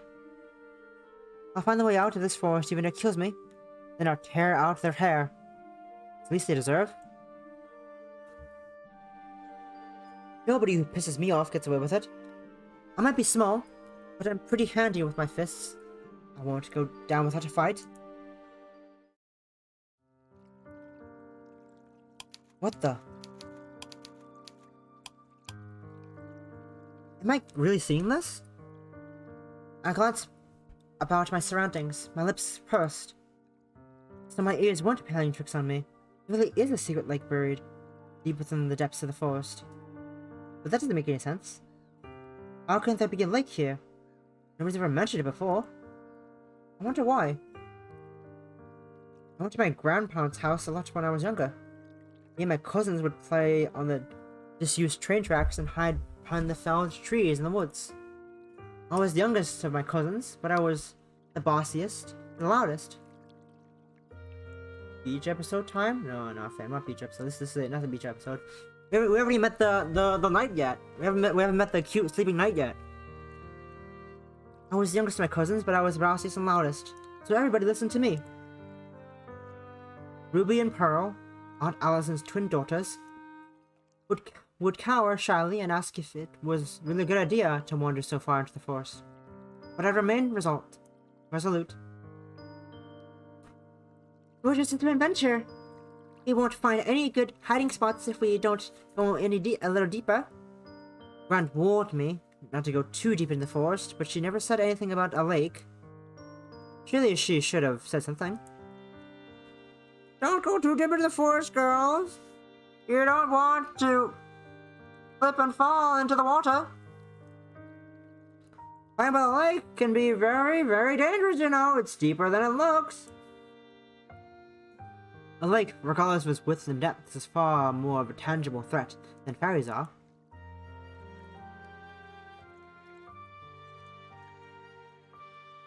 You often hear stories on the news about unfortunate kids who've had a little mishap while going swimming. But I've never once heard about a kid being spirited away by a being from another world. Grant should have warned us. But she didn't say a thing. She never mentioned this place, neither did my grandfather, or my aunts, and uncles. They never told me there was a lake. Didn't they know? Sure, they must have come across this place if it really does exist. I've done my reflection. I have expected to find a stranger looking back at me, but no. I'm still Monty Lennox, from head to toe. My blonde hair flutters in the wind. My fingers tremble at my side. My grandmother's necklace hummed inside my pocket as though it has its own heartbeat. I knew about the lake. A strange vibration emits from my grandmother's necklace, are more violent than before. Could this really be enchanted? Yeah, alright. I've been in the woods too long. It's only a stupid necklace. It's only a stupid lake. It's not stupid. I'm being stupid. I'm sure this lake shouldn't be here, but it is undeniably here. It looks like just as real as I am. When I dip my fingers into the water, disturbing the smooth surface, it feels real too. I draw my fingers back, they're wet, and they glisten in the sunlight. Are my senses playing tricks on me? It feels real, but it could all be a very convincing dream.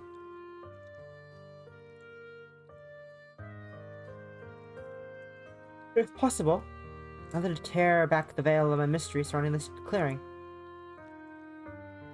My damp fingers grasp uselessly at the empty air. I feel trapped. I'm all alone. I don't know how to get back. Is it even possible to get back? Maybe I've wandered too far into the woods. My fingers still damp from the lake. Fist in my loose hair. I tug at it very hard enough to hurt, but the light before me refuses to disappear. What's happening here? Won't somebody give me a sign? I wish somebody would tell me what to do. And at that moment... Young maiden. Oh, could it be? Ah! My skin prickles, the blood inside my veins freeze over. This isn't my imagination. It can't be. I swear I just heard a voice. Hearing voices should be a commonplace event by now. It won't happen not only not 1 hour earlier, but this voice is different to the light. To the light, lilting tones of my previous tormentor. This voice is much more real somehow. The tone is low and deep, it rumbles in the air like thunder. It's obviously a man's voice, even more real and solo than a cannonball onto the gut. I try to swallow, but my throat feels dry and I almost choke on my own tongue. Oh, it is. What do I think it is? A figure is standing beside me. His shoulders broad, his stance firm, his eyes are locked upon mine. Or at least I think they are. Are they? It's hard to tell because his face is obscured by a helmet. He isn't wearing armor, per se, but his shoulders are padded. As with his chest, and to cap things off, he even has a sword by his hip. This must be a medieval knight. He wouldn't look out of place as a tour guide in a Warwick castle. What was with his wildly period inappropriate clothing? Maybe he took a wrong turn on the age 46 and ended up out here. He should be showing guests around historic ruins, cracking jokes about the weather, and letting young children try on his helmet at the while. My name is L. Not be your guide, he'd say, grinning an uneven grin beneath his helmet. But right now, I am Alfred, noble knight of the service of the good King William of the Conqueror. This helmet is only a replica, of course, but it is heavy enough. By Jove, I had it tough and poor blighters. If you don't care to follow me, ladies and gents, our tour will shortly begin. But this knight doesn't have the easy self-effacing humor of my made-up tour guide. He doesn't laugh, doesn't joke. I can't see his face, but I doubt he's smiling. Young maiden, could it truly be? He doesn't try to approach me, but I take a trembling step back all the same. Can he see how afraid I am? Maybe you can hear the anxious beating of my heart. You look like her. You have Loaf's hair and her eyes. You have her pale skin, her stub nose, and you and her are so very similar. The knight's hand rests upon the hilt of his sword. But you are not her. I never said I was. Swallow again. My throat feels parched. My body won't stop shaking. I'm not Loaf, or never meant to trick you, I promise. I don't even know if I'm pronouncing Loaf's name correctly. It doesn't sound like any modern 21st century name. I know. A lot of girls in my school have weird names, but it's hard to pronounce and even hard to spell. Celtic names are all in right now, and in my class alone there's an Alana, a Swaibhan, and Mackenzie. But there's nobody called Loaf. I'm just Marnie and Lennox. I live in Grimsbury with my mom and dad, and I don't want any trouble. I never even wanted to go into friend chapel in the first place. I didn't mean to wander this far into the woods. I really am sorry.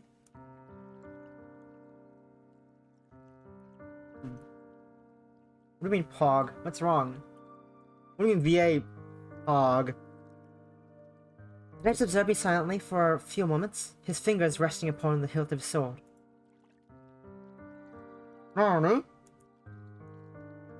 That's right, that's my name. I'm not Loaf. Not Loaf, she says. But you look so much alike. So much like her. Is it possible? No, it can't be. The knight's fingers tighten around the hilt of his sword. You must be lying, just like every other accursed creature that lingers inside this forest. No, I'm not lying, I promise. What would I gain by that? I do not know! Don't ask me. I have no idea how you creatures work. You who look so very human but aren't. You've toured with me for centuries. Not content to let me die, you have trapped me here, showing me things that cannot exist, that should not exist. My love is dead, and you are mocking his memory for your own amusement. Well, no longer. It is my duty to protect love's memory. I will not let it be tainted by the likes of you. The knight draws his sword from his sheath with a metallic cry. I had hoped this sword would be nothing more than a convincing prop, like something from a school play, but it was a little too optimistic. I didn't want to know anything about swords, but I know enough to realize that this sword is the real deal. Tip has been filed with to a sharp point, and the light makes it even sharper, still colored through it with age. If the knight cuts me with that, I'll bleed out all over the first floor, then I'll die. But why do you tarry so, foul demon? Why do you not disappear on the breeze as your kind so often do? You are looking at me like a lost child. Do you seek to mock me? Please do not say that you doubt my resolve. No, that is... I glance from left to right, searching fitfully out for a way out. I don't think there's any way I can explain myself to this knight. He seems convinced that I'm some kind of sylph or a fairy, or maybe a wicked changeling that's stolen her beloved's love's face. Normally I'd be easy to laugh off such accusations, but it's harder when it's coming from a fanatic figure like this. I feel so lost and confused, I'm almost beginning to wonder if he's right. Let us fight then, if you are so confident in your skills. The knight charges forth. He must be skilled with a blade, whoever he is, because it seems to slice the air itself in twain. I jump back, just in the nick of time. If it'd be a fraction of a second slower, the tip of his sword would have been embedded between my eyes. Do not cower from me, it is no use. I shan't steal my hand, even if you beg for mercy. You may run contrary to the rules of chivalry, but you spat in the face of decency when you dared mock me so. The knight's movements are graceful, just like rippling water. His sword flashes through the air, each strike aimed with fatal precision. It's all I can do to keep dodging. The knight should have stayed in the 8th century, or whatever it is he came from. But it is uncomfortably clear, as much as I don't want to admit it, that this forest doesn't operate with normal human logic. The lake shouldn't exist, and neither should the knight that haunts this waters. But it does, and he does. And if I don't make a hasty retreat, he's going to carve me up like a Halloween pumpkin. I can't stay here another second longer. I have to run.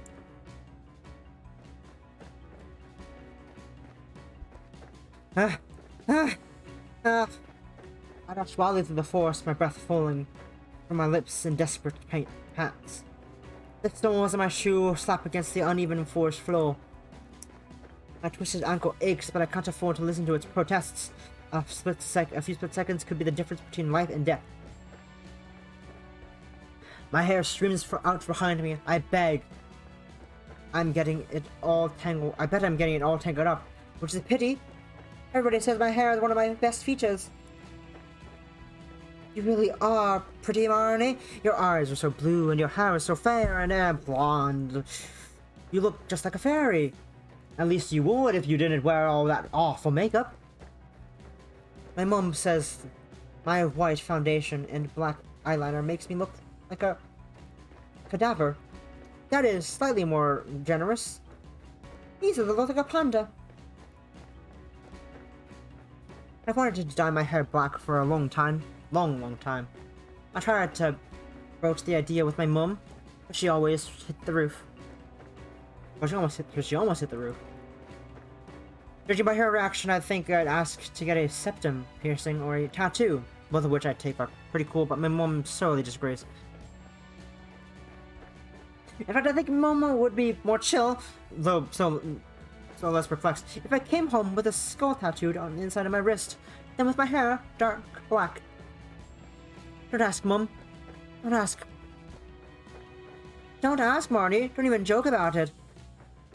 You can wear a ripped fishnet and paint your nails black if you really want to, though I certainly don't understand the pale. But you can't touch their lovely hair. Mr. Waste! My mum acts like dyeing my hair would be a tantamount to murder. It's one thing she absolutely refuses to budge on. I've thought about dyeing my hair anyway. Yes, despite her, but I don't know if it'd really be worth it. I don't want to argue with my mum. I'll just dye. I'm being chased by a knight with a sword. I'm just thinking. I'm just have a pleasant think about the past, real quick. A pleasant think about my mum and arguing with my mum. Lol. Honestly, when I move away from my house, from home, then she can't complain. It's a win-win situation, really. I've been looking forward to that day I can get rid of these Bobby-esque books for years. But if I don't pick up the pace, that day will never arrive. I'll die. And I'm back. I bet the night's on hot pursuit. I feel like I've been running for hours, but I haven't made any progress. The trees cluster around me more tightly than ever, pressing it on me from all sides. The roots snake out from beneath the dirt, as though they try to trip me. It's like the whole forest is alive, and it's conspiring to bring about my downfall. Is this because I swore at the strange disembodied voice I've heard earlier? If I'd put on the good girl act I wear around my grandma, I would have come to my aid. Maybe it would have warned me about the night by the leg. But it's too late now. I run and run, turning out the dirt beneath my trainers. The arms and legs are sore, and I can't taste bile on the tip of my tongue. My heart is hammering it so hard I feel like my ribs are going to splinter. I'm not used to all this exercise. I'm so not a PE kind of girl. I always try to feign having a period when PE rolls around. Miss Whitman caught on to me. Either there's something very, very wrong with you, Marty Lennox, or you're pulling my leg. Who has 4 periods in 1 month? This is absolute rock bottom. Absolute abysmal look. If only I'd pushed myself harder when we did cross country instead of pretending to have stomach cramps. Then maybe this wouldn't be so bad. I could run like the wind, avoiding any and all obstacles. But I'm no superhero. I'm just Marty Lennox, wannabe goth girl. I don't have any stamina, and I have had enough. I want to go home. I really can't believe it. Gran was right all along. Never should have ventured this far into the woods. I'll apologize to Grandma for doubting her, and I'll apologize to Miss Woodman for lying to her, and I'll even take interest in letters, barmy palmistry nonsense. I'll atone for all the sins I have accumulated in my short little life, so please, don't want to die. My right foot falls down against the ground with a dull, firm thud. At least it should. I said that shears through nothingness. The ground is gone. Yeah, the earth shears away like a giant staircase. The drop isn't all that steep. If I had hazard to guess, I'd say it's 3, maybe 4 feet down to the ground, but I don't fancy my chances. I don't want to break my leg. That really would scupple my chances of escape. I teeter, trying to regain my balance, but it's no good. It's too late. I'm already falling. Time seems to slow to a crawl. I feel the wind against my face, stinging my cheeks. The leaves of the forest rustle around me menacingly. When I strain my eyes, I swear I can hear the sound of laughter. my ears. But perhaps that's my own addling. Overactive imagination. My side hits the ground with a thud. I roll over, winded, and gasp for breath, curled up on myself like a collapsed telescope. My palm flies out trying to grab something, anything, but the world is still spinning in a sharp spike. A pain shoots up my arm. I think I must have pressed my hand right in a patch of stinging nettles. Because my palm feels like it's on fire. My leggings are riddled with holes and my shoulder is bleeding. And my right hand is covered with red welts. As for my hair, which my mother loves so much, well, the less said about that, the better. If my mother could see the sorry state of me right now, she'd surely scream. But my mother isn't here right now, and neither is my father, nor my grandmother. I'm on my own. And if I don't get back to my feet, that night will find me. I need to run. I push myself back upright, desperately trying to bite back my pain. I don't believe I can still walk. I haven't broken anything, though my body feels slow and sluggish, and my twisted ankle throbs. I hobble away as quickly as I can, searching here and there for somewhere to hide. It's like a crazy game of hide and seek. I used to play hide and seek with Ruby and Pearl all the time when we were little. That was pretty good. I was pretty good at it. I've always been small, so it's easier for me to slip into gaps and crevices. Others wouldn't. Like to look at it. I have pretty sharp eyes too. I need to pretend this is the game. I can't think that my life is on the line. Then I'll be so paralyzed with fear that I won't be able to keep moving. Where can I hide? I need to look. Look. And then I see it. There. Not a few feet away, the tall, stately tree. It's not like the other trees in the area. The tree is particularly broad. The base is all hollowed out. The cavity of the tree's base is rather small, left hidden by a fringed leaf, but I think I could fit inside if I press my belly against the ground and crawl. I'm sure I can. If we get there before the night finds me, I might be able to hide myself away inside the tree trunks, and I'll be safe. I change my course, still hobbling, my stinging fingers reaching out for their salvation. I stop to crawl, wincing as loose twigs bite into my fingers and make my way into the unknown. Rough bark scrapes against my shoulders, the trees press down on me from all directions. When I inhale, I can smell moss and dirt in the air. It's overpowering, it makes me feel lightheaded. It hurts to breathe. My whole head is spinning. Maybe I'm crawling into Wonderland. With the mossy ground giving way beneath my elbows and knees to reveal a hidden entryway into an illogical wonder world where caterpillars smoke cigars and knights of old wander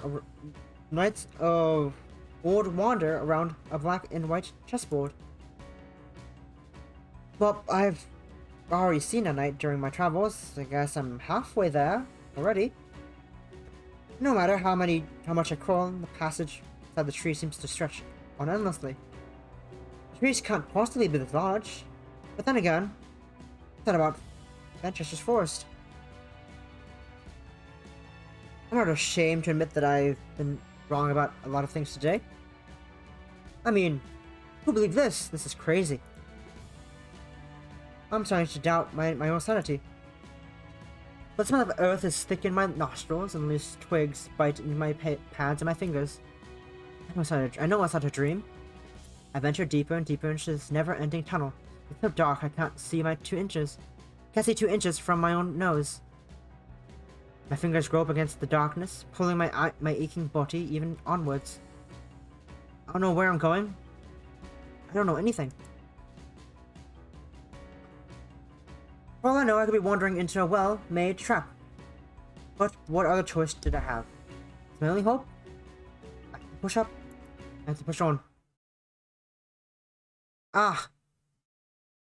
Suddenly, the tight passageway veers to the right. I turn, blinking, and gasp as the ceiling above me opens up. I'm not inside the tree anymore. In fact, I'm not even sure I'm inside Fenchester's forest. I haven't been sure of for the last couple of hours. I imagine a forest clearing hemmed in on all sides by thick trees, festooned with hanging ivy.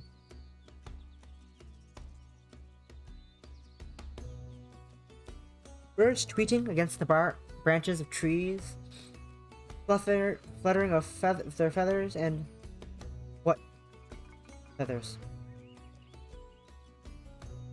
Some of these birds are crimson, like rubies, while others are deep blue, like sapphires. Their eyes are keen and intelligent, and they regard me with mild suspicion as they emerge bruised and scuffled and dirty from the darkened passageway.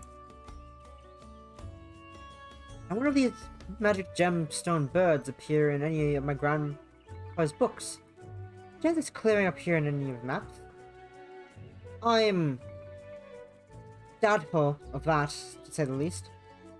The grass is green, studded here and there, with wildflowers impossible to name.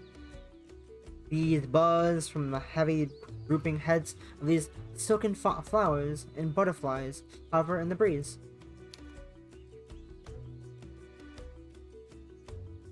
Second, dang, what's happening?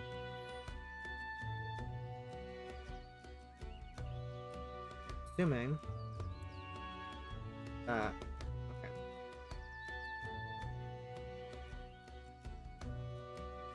okay, I guess right. Okay, that's anyways, back to the game. It's quiet. It's a quiet kind of place, peaceful and relaxing, like a small slice of heaven. Is this clearing part of the real world? Maybe time ticks backwards here, and fish swim in the sky, and it rains sherbet lemon? I wouldn't be surprised, not anymore. I turn my eyes away from the flowers and butterflies and the birds, searching for what I don't know. The way back home?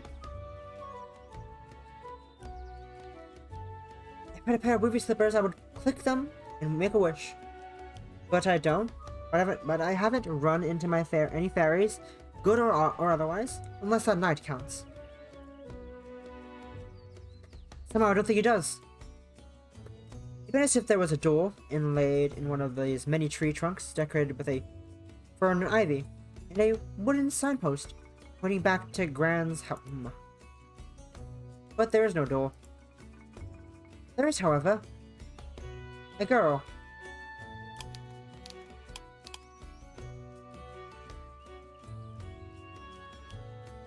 It's her. It's the girl. It's the girl of your dreams, Marnie. She lies against the gnarled tree trunk, her face dappled with a shifting sunlight. Her skin is white and chalky, despite the green light that kisses her cheeks. And her eyes are closed. Her hair is soft hazel color, and it's tied up with a green ribbon. In her lap was a sheathed sword, the decorative scabbard inlaid with semi-precious gems, let it glisten. The girl's fingers hold the scabbard loosely, barely curled about its hilt. Does that sword belong to her? Her lips are pursed as though if in sleep, but she doesn't stir, not even when I approach her, my clumsy feet disturbing the loose leaves scattered on the ground. The girl looks about my age, maybe a little older. She seems almost ageless though. Her legs and arms are intertwined with leaves, like a marble statue in an overrun garden. She must have been here for a long time, but how long is that exactly? Hello? I take an anxious step towards the girl. She unnerves me, but she's not half as scary as the knight I ran into earlier. If she's a normal human like me, some although the mere concept of normality feels like a fleeting illusion at this forest, I can only leave her here. And if she isn't a normal human, maybe she can help me. What could go wrong? Hello, I don't mean you any harm. I don't step forward. A lot of weird stuff has happened today. I'm still trying to process it, I guess. Do you know what's going on? I'm gonna step forward. Still, the girl says nothing. But maybe that's my fault. What did that disembodied voice say earlier? Before all this chaos started? She wanted to mind my manners, didn't it? I thought that voice was trying to get a rise from me at first. I didn't realize it was a threat. With a very real promise of punishment behind it. If I had known, maybe I wouldn't have been so rude. I could always try to make amends. No, I'm sorry. Where are my manners? Must have left them back in Grimsby. But not that I've ever been a paragon of politeness. My name is Monty Lennox. It's very nice to meet you, Miss. I'm sorry, but I don't know your name. Tell me, please. I do a little short. I take my short skirt in each hand and drop a neat curtsy, like I've seen ladies do in a period dramas and my mother likes to watch so much. But the gesture probably looks ridiculous, covered by my torn leggings and my too short skirt. Is that why the girl doesn't move? I guess it's a no-go? Maybe I'm wasting my time. What are you then? I turn my back to the girl. I can't expect too much from a corpse. Whether she was alive or not at that point, she clearly isn't anymore. At least that's what I think. I feel it. Grant's necklace is throbbing. I turn my head, alarmed to find. The girl is moving. Her eyelashes flutter, then she raises her head, slowly, very slowly, like a sleepwalker. When she opens her eyes, I learn that they're an earthy brown, like the soil beneath her feet. Her gaze is mine, her brow furrows. Fair lady, are you the one who woke me from my slumber? The fair lady? You mean me? Indeed I do. Who else could I be speaking to? You are the only person here, other than myself. You are certainly fair. Well, I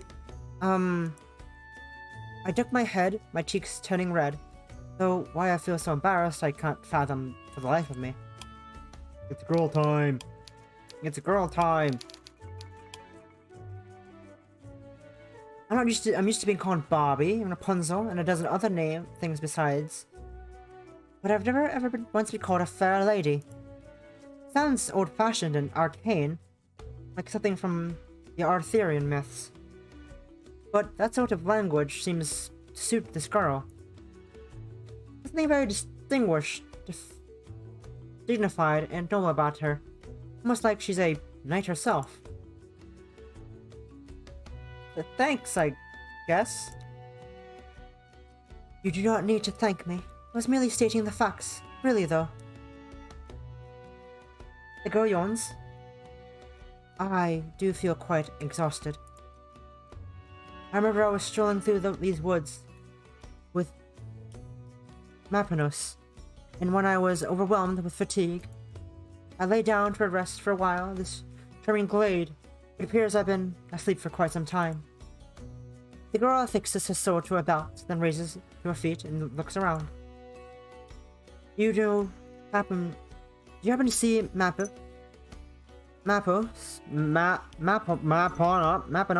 when you're walking through the woods, did you? Mapanos? No.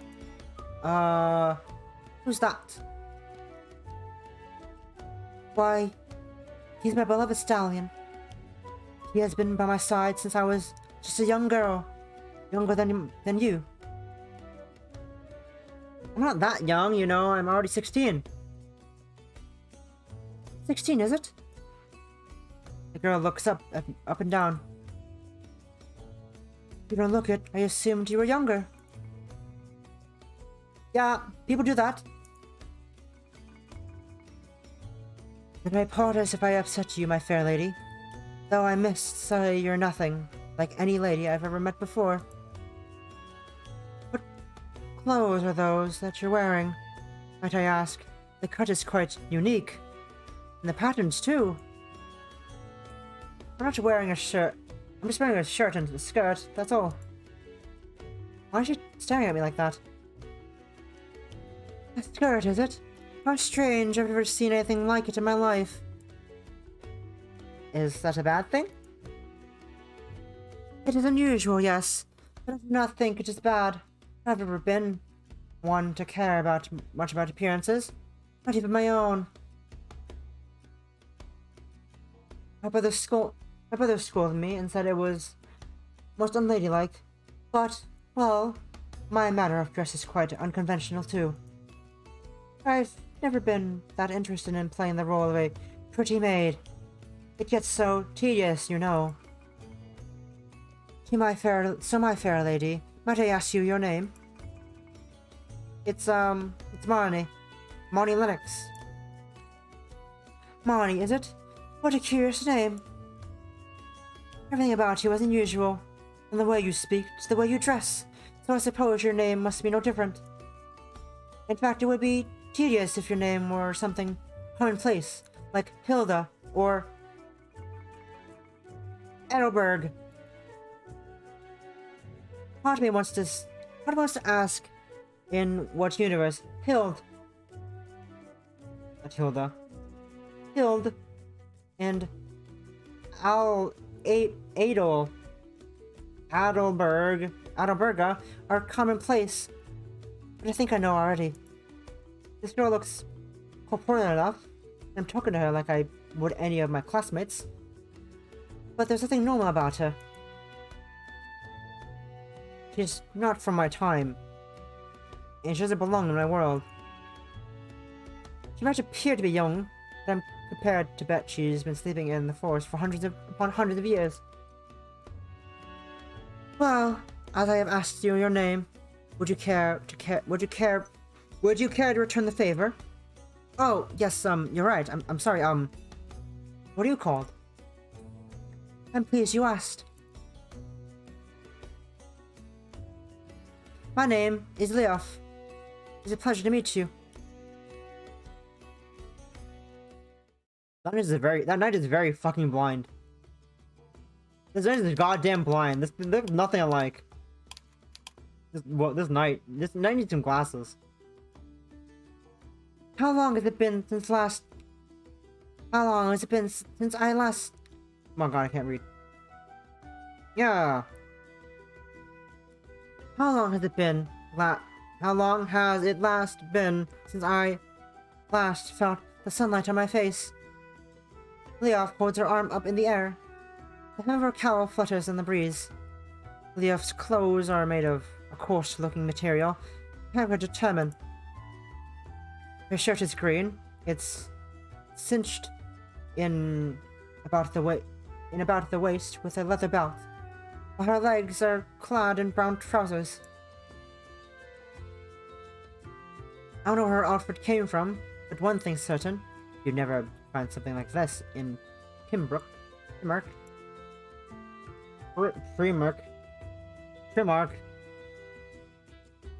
She looks like a waxwork doll from the Time Trap Museum of Life.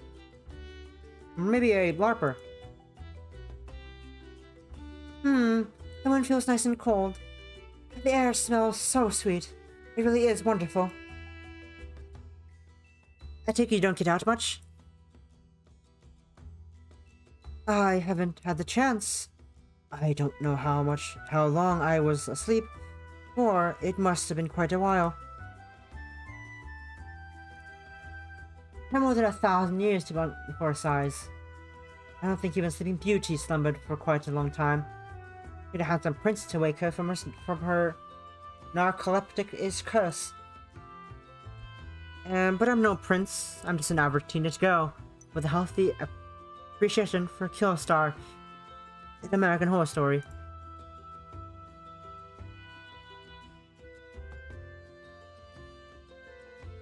This may be a curious question, but I simply must know, what year is it, my fair lady? Well, this is the 21st century. 21st? Are you sure that is correct? You're not trying to trick me, are you? No? Why would I do that? Might be a lot to take in, but I'm going to be completely upfront with you. It's 2018. 2018? My goodness. I've been asleep even longer than I realized. I thought perhaps a decade or two had passed, a century at most, and yet it would appear I have much to catch up on. Just a bit, yeah. And yet, I can speak the same language as you. I can understand you, more or less perfectly, certain phrases aside. How can that be, unless language has remained static for centuries? This doesn't make any sense. Though of course it makes no sense to begin with. It simply is not possible for a person to sleep for centuries. I should, by all rights, be dead, but I feel as alive as that bird or that tree. This must be because of magic. Magic? Yes, indeed. Everybody knows that this forest is enchanted. The ground is lush with mana. The fairies offer favors to those they take a liking to. Was it blessed by the fairies too? So, Leof is another prominent of the fairy camp, is she? I should introduce her to Gran. They'd get along swimmingly. I have slept for a long while, but I certainly feel refreshed. This is one good thing, at the very least. Leof stretches her arms above her head, smiling all the while. I must say, she's taken this remarkably well. Is that because she's from a time where magic is accepted, as a matter of course? Or is she just thick-skinned? I do wonder what has happened to Mapos, but he is a clever horse. I'm sure he'll be fine. That is, if he isn't long dead by now. But there's no time to be sad. Not when I feel so free. For the first time. Well, I don't know exactly how long it has been. That is the issue, really. But look! These leaves on the trees are so very lush during the time of the year, and the birds have never sounded sweeter. The whole forest is in full bloom. Well, this is the middle of summer. The summer, is it? That is my favorite time of the year. Everything was so grey and dreary in the winter, and there's never enough food to eat. People up and down the country go hungry, waiting for the harsh snowfall to thaw. But summer is a time of new life and laughter. Leof practically skips through the forest, her chestnut hair fluttering behind her. These woods have not changed one bit. They are just as I remember them. I'm glad you seem to know where you're going, at least. Of course, I have a good sense of direction. You need not worry. I can navigate these beaten tracks. At the back of my hand, I will get us out of these trees in no time. If my memory serves me well, there should be a settlement beyond these trees. I guess settlements is one way to describe it. Though that puts me in the middle of a makeshift mind of makeshift houses. Houses built from wood and mud. Friend Chapel isn't too far from here. At least it should be. I'd been trying to find it for hours until I stumbled upon you. And I am very pleased you did, though I am curious about this so-called Fen Chapel. I do not think I have ever heard of such a name. Well, that's what the village, settlement is called now, I guess. It went by a different name back in your day. Whatever that was. Whenever that was. My grandma lives in Chapel. I told her I was going for a walk a few hours ago. If I don't get back soon, she'll be worried sick. Your grandmother? My goodness! Then we had better make haste. Do not worry, Lady Marini. I shall return you to your grandmother in due course. As a knight, it is my duty to protect others. Right.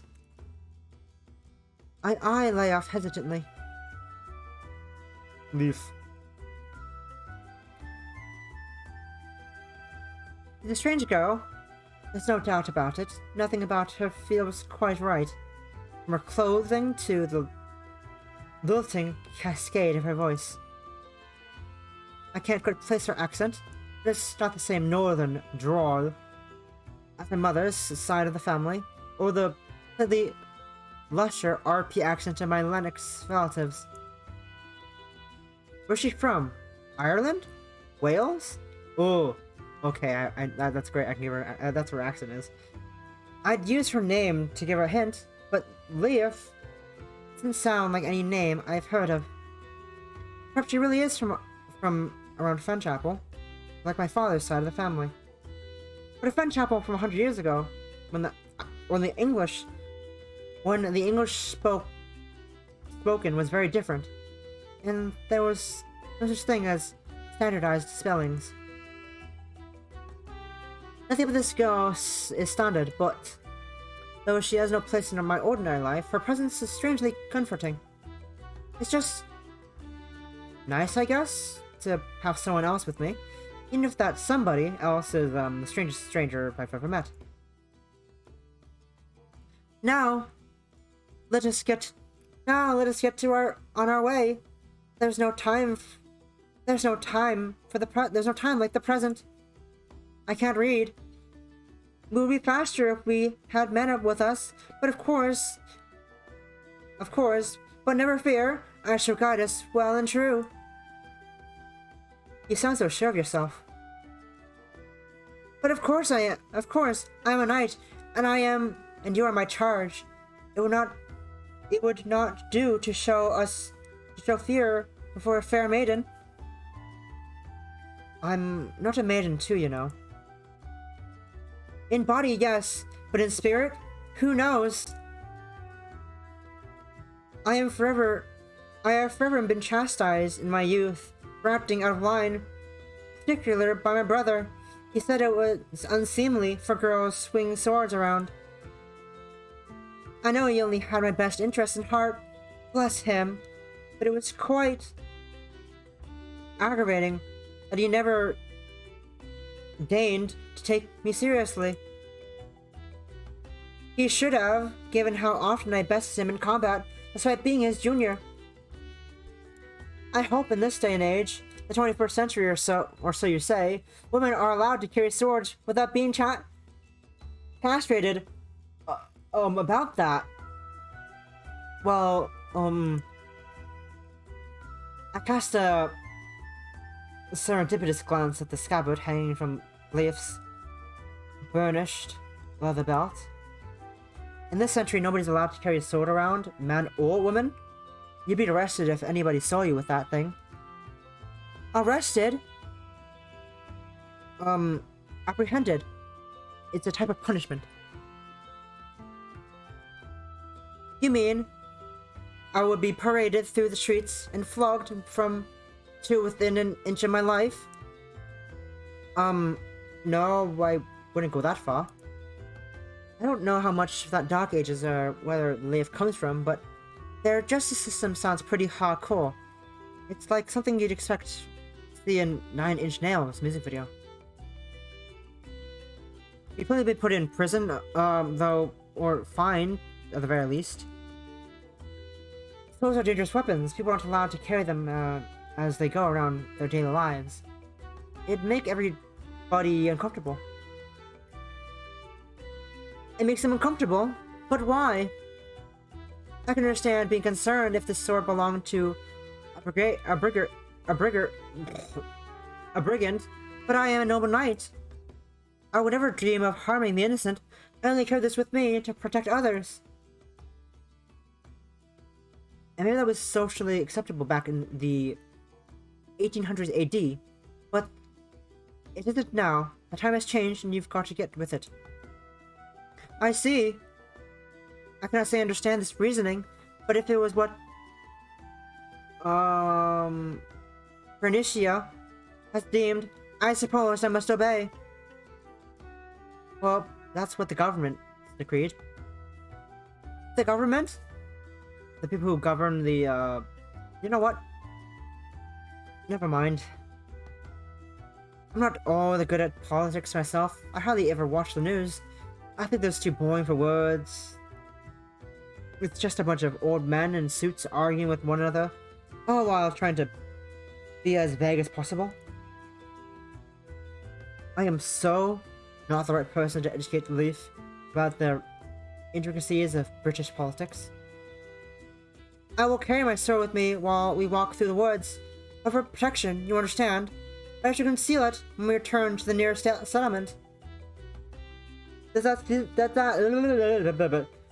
sound pleasing to you, my lady? I guess it sounds pleasing, yes. But how are you going to hide that thing? Lee's attire is rather simple. It doesn't look like it has any pockets. Not that you'd be able to fit a sword in a pocket. Of course, it's pretty bulky. Leaf doesn't seem concerned for her minor logical issue, however. Her smile only widens as she says, "It is simple. It is a simple matter. Observe." Leaf rests her hand against the hilt of her sword. She mumbles something softly beneath her breath, in a strange language I can't parse, and then, oh! In a cloud of ghostly light, the sword melts away from her hip. One moment it was there, and the next. How did you do that? I know I shouldn't be too impressed by this little display. Leaf's mere existence is shocking enough, but I can't help but stare at the place where her sword should be. If I had any doubt before, since they've since been swept away, magic really does exist. It is quite simple. My sword was bestowed upon me by the fairies. It has a few indistinguishing properties, and you saw for your own eyes. It's convenient, isn't it? That's right. Very. I'd say it should make pulling the shopping bags back home easier. I am not entirely sure what you mean, but if I can aid you in any way, I would be glad to do so. I'm not particularly skilled at anything, save swordplay, but I would lay my life down to defend yours, my lady. Leaf takes my hand in hers, a sweetly earnest expression upon her face. I am in your debt. I appreciate the sentiment, but it's fine. I don't want you dying for me. I'm not worth it. But you are. I am only here because you awoke me, though how I do not know. You must have used some very powerful magic. I can't use magic. I'm just Marnie. Come now, you're being modest. You must be a talented mage. You used your skills to grant me life anew, and as such, my body belongs to you. That sounds pretty fucking gay. Am I right? Pretty gay. Up top. Hey, don't say that. Don't say that. Don't say things like that. Like what? Like that. If Leaf keeps saying stuff like that, she seems going.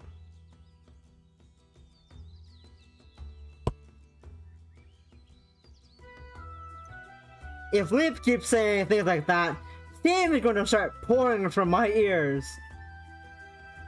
It's not going to keep pouring from my ears. My poor heart can't keep up. It's fucking gay. It's so damn gay. For a girl who hails from a time for exfoliating cream and toothpaste were commonplace, Leaf's unfairly pretty. Her hair was glossy, her eyes are fringed with long eyelashes, her skin is even smoother than mine. In fact, it almost looks like she's been overlaid with a peculiar beauty filter. Perpetual beauty filter.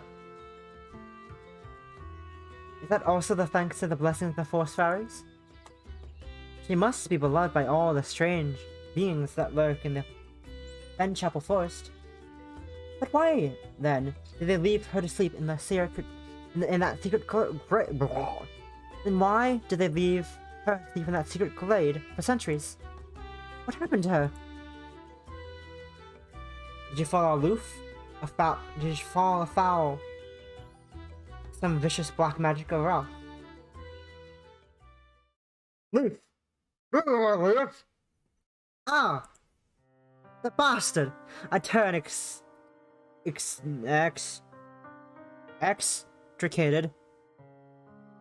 my fingers from those of my companions and come face to face with a new threat. It's the knight who accosted me lakeside. He's come back.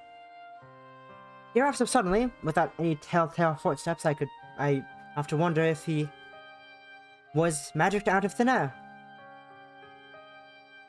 It wouldn't be the first time I've seen things appear and disappear when they shouldn't. This forest doesn't obey the laws of physics. Objects with such remain corporeal can vanish without a moment's notice. And the humans can tumble through cracks of reality itself. It's also strange. I'm starting to wonder what's really real and what isn't. It's like a dream. But my ankle still aches. I'm covered in bruises. I don't know it isn't. This avenging knight tried to kill me once before, but he was unable to fulfill his goal. He's come back to finish the job. That night, I feel a trembling step back, my legs struggling to support my weight. He chased me. He said she was looking for Leaf, and then... But you... That's your name, isn't it? Indeed, it is. Then, he was looking for you? I would not be surprised, after all. He is my own dear brother. I glance between the knight and the leaf. My eyes dart back and forth in their socket. I can't see any further resemblance, but then again, I can't see the knight's face. I can only see the barest slither of his eyes peeking out from his helmet. You know him? I used to know him, but he does not seem to be the brother he once was in my life. My dear Edmund. My poor, foolish brother. I suppose I could consider myself fortunate that I can reunite with him after all these years, but he does not seem to be himself. He must be under some kind of enchantment. He never would have attacked you otherwise, Lady Marnie. I apologize on his behalf, and I have to try to talk him round. I only hope my voice will penetrate through the fog.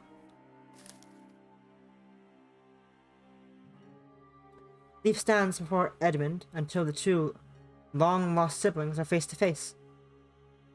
She looks at him, imploring, one hand pressed against her chest, and says, Edmund, please, listen to me. Do you recognize me? The knight, or Edmund as I suppose his name is, looks Leaf up and down. Stomach winks between the green sunlight. His movements slow and heavy as he considers. Leaf?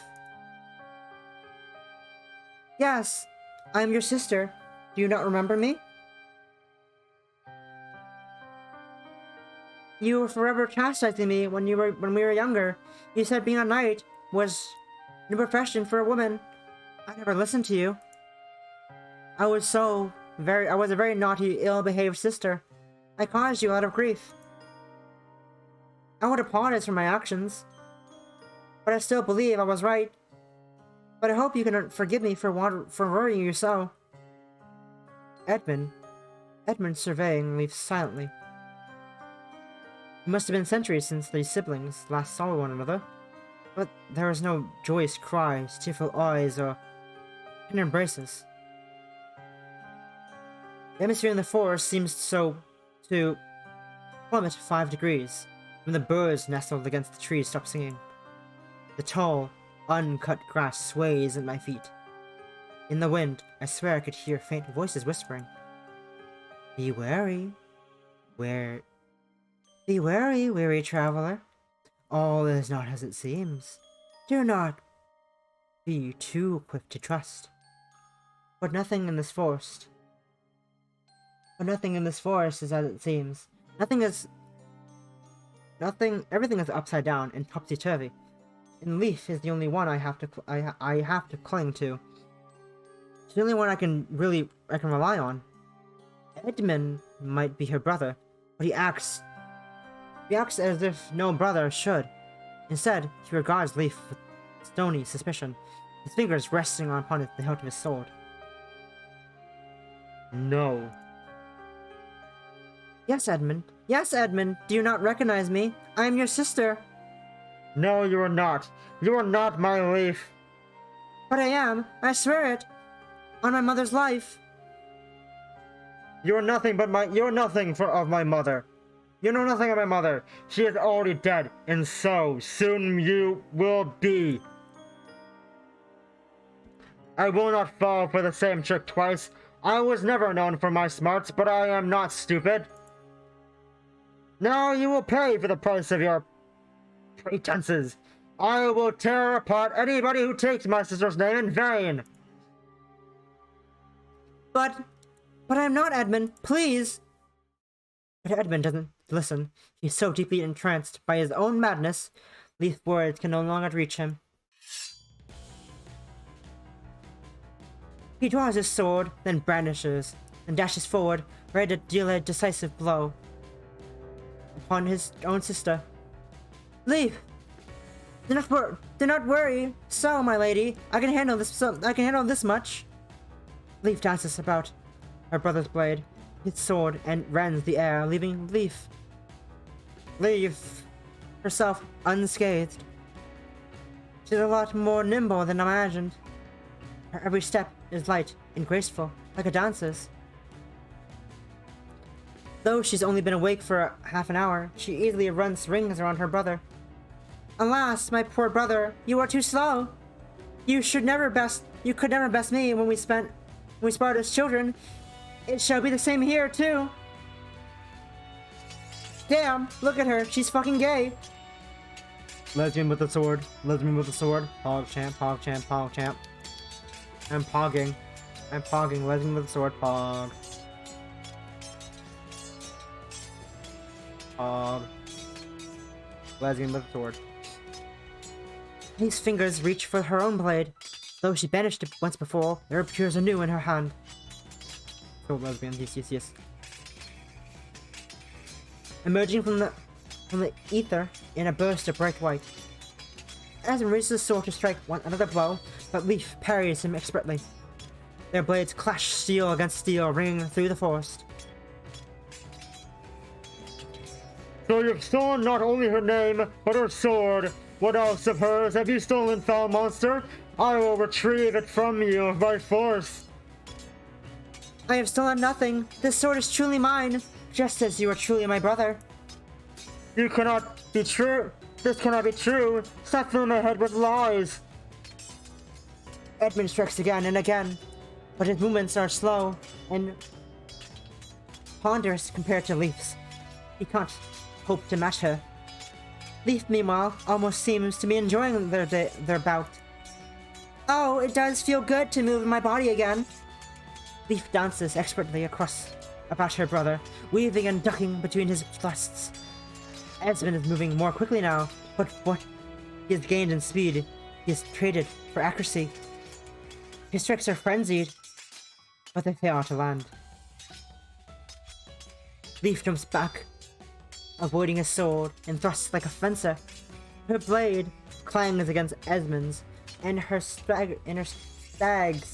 she staggers winded. He staggers winded. Your skills still leave much to be desired. You might be older than I am, but I am more determined. But I have more determination. I will claim this victory, not just as I bested you all those years ago, when you were young. These representatives, you foul witch! We never spent time together. How dare you steal the memories I share with my sister? Esmond lunges forward, but his movements are wild and sloppy. Leaf parries the strikes with ease. Swords clash, sparks fly. Leaf's smaller than Esmond, but he can't push her back. The heels of her shoes are wedged firmly against the ground. Her eyes are narrowed with resolve. Esmond, please! I am telling you the truth. Why can you not see who I am? Why will you not open your eyes? Enough! I cannot keep listening to this. You are trying to poison my mind. Esmond draws back, sword in hand. There is his sister and is searching for an opening, perhaps. His determination hasn't wavered, despite being unable to land a single blow. He really does mean to kill Leaf. But why? What did she do? She told me that I would face challenges upon my quest, but I must cut them down in order to reclaim my sister. You must be one of those trials sent to test me. She? Who are you talking about, my dear brother? Under whose influence have you fallen? I will not engage in pleasantries with an impostor who has stolen my sister's name. Esmond charges anew, but Leaf deflects his strikes. Esmond's chest is now beginning to rise and fall. His breathing starts ragged and worn. It looks like she's flagging, but she continues to parry her brother's blows. If it weren't for the cool wind on her face, nor the long grass brushing her ankles, I would almost think this was a scene from a movie. A plucky young girl who dreams of being a knight, single-handedly bested an armed warrior in vicious combat. It feels incredible. I know if Leaf makes a single misstep, her life will be on the line, as well as mine. If Esmond kills her, he'll soon come after me. I don't have any means of defending myself. I'm the weak link in Leaf's otherwise impenetrable defenses. I think Esmond knows that too. Very well. If you insist upon fighting back, then I shall reply in turn. I'll end your miserable life and that of your companion too. She escaped me once, but not again. I won't let any of you monsters get the better of me. My companion? You don't mean? No, Esmond, wait! But Esmond does not wait. He is no longer glaring at Leaf, his sword raised, with the intent to kill. Instead, his eyes, obscured by the shadow of his helmet, are fixated upon. Die, vile monster! No! I duck, holding my hands against my ears, as though this might somehow protect me. Though I know, of course, that it's useless, I'm right, unlike Leaf. I'm Smarty Lennox, an ordinary girl who can barely jog one length around the school without collapsing. I thought I was ordinary, at least. What looks like my death will be the stuff of fairy tales. I'll run from the top to bottom by night. I'll be run from top to bottom by night, deep in an enchanted forest where pixies and sprites dwell. It sounds almost romantic. I bet there's a whole bunch of airy fairy poems written about that exact concept. As far as death goes, it's kind of aesthetic.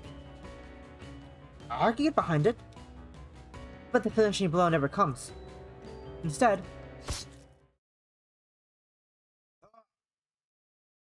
I hear a sharp gasp of pain a little above my head, and then a few drops of moisture bead on my cheek.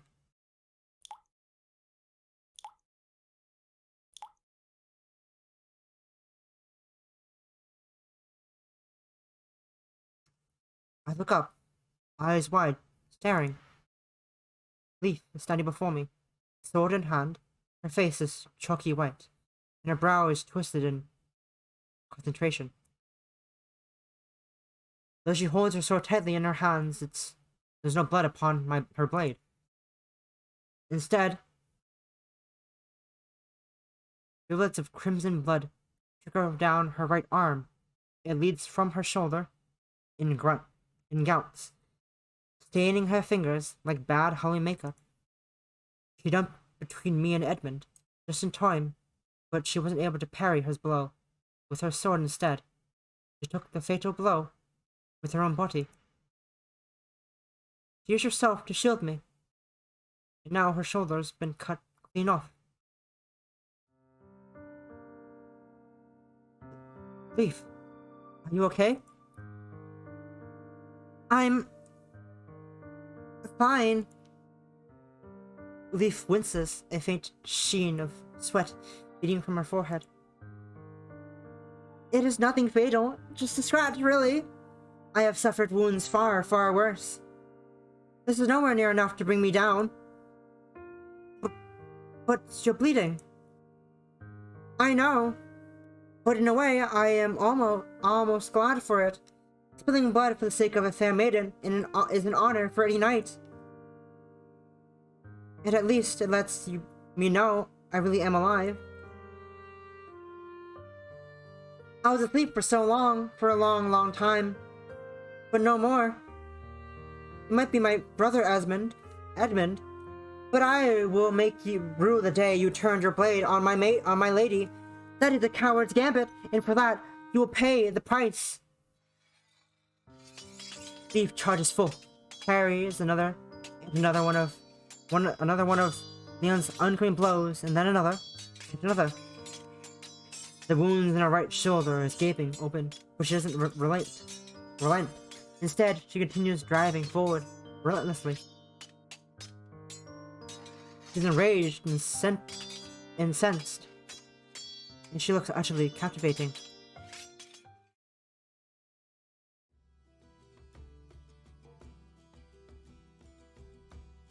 Well, I suppose that could have gone better. I suppose that could have gone better. I forgot the voice I was giving her. Leaf sighs as she gingerly presses her fingers against her shoulder. They were just a deep one. It gapes open, revealing soft, red flesh, like the inside of a pomegranate. Despite her injury, Leaf was eventually able to drive off Edmund. Perhaps knowing this was a fight she could not win, Leaf's blade sheared right through his stomach. Then it disappeared. Pulling Edmund's less than honorable retreat, Leaf collapsed through a nearby tree trunk and tended her wounds. And that more or less summed up the last frantic 5 minutes. I had hoped it would be able to show off my skill as a knight too. It is most unseemingly allowing myself to run through like a fish. I don't think you were unseemly. That is very kind of you, my fair maiden. But you need not fuss over my feelings, so I'm a knight and I can handle your criticisms. I could have deflected that blow, if only I had been more careful. But when I saw him ready to attack you, I was able to think. I was afraid you were going to be hurt. That's nice of you, but you hardly know me. Would you really be willing to risk your life for my sake? That is what I said, is it not? As a knight, it is part of my duty. I can feel my cheeks turn red. You're fucking gay. I've never heard anybody say they'd die for me before. Let alone a person I've known for about an hour. It's kind of flattering, I guess, but there's something pretty intense about it. Aren't we basically strangers? Ah, my clothings are in ruin. They are quite ruined. Would you really be worrying about... Should you really be worrying about your clothes right now? You're covered in wounds. Oh, I can take care of that. Leaf sounds awfully confident, but I'm not so sure. I don't know much about the state of healthcare system back in the medieval eras, but from what little I gleaned from my primary school history lessons, it wasn't all that great. You're not going to tell me you're a qualified doctor, are you? No, I'm not, but I trust that the fairies of this forest shall protect me as they always have. See? Leaf presses her fingertips against the wound. I watch, mouth agape, as her split skin slowly begins to mend itself before my eyes. The flow of blood stems, and her flesh knits itself back together like one of Brand's knitted old scarves. What the? I know it's pointless to ask, but how did you do that? Magic! Of course. I think I feel the beginning of a headache. I think I need to sit down. Oh dear! You're not suffering from sunstroke, are you, my lady? Your skin is awfully pale. It's quite hot. It's quite a hot day. You should be careful, else you start to blister. Don't fuss about me. You're the one who was hurt. I'm not usually so shy. When you're so short like I am, you have to be snappy or he'll walk all over you. And when I'm with Leaf, I don't know, it's hard to know how I should act. Maybe it's because she's so unlike anybody I've ever met before. She's kind of off-putting. Does your shoulder still hurt? The wound is closed, so it should stop bleeding, but I fear it will not. It will need some time to recover. While I can still hold a sword, it would be unfortunate if we were to run into yet another enemy. I never imagined my own brother would try to kill me, though. He must be under influence of a wicked spell. That is the only explanation for this insanity. I'd like to counter that. This deep in the woods, rationality doesn't exist, but these melancholy musings stir a memory inside my chest. I heard a voice myself as I was walking through the woods. It wasn't able to identify the speaker. I never had a chance. It was sort of lilting. I think it belonged to a woman. The speaker's unusual accent sounded quite like Leaf's own, as a matter of fact. Were they the ones who enchanted Esmond? Well, there's no sense sitting here any longer. Leaf gets off her feet, her fatigue seemingly forgotten, and smiles at me. Would you care to escort me out of these woods, my lady? Our progress was impeded, but we should be able to resume our journey.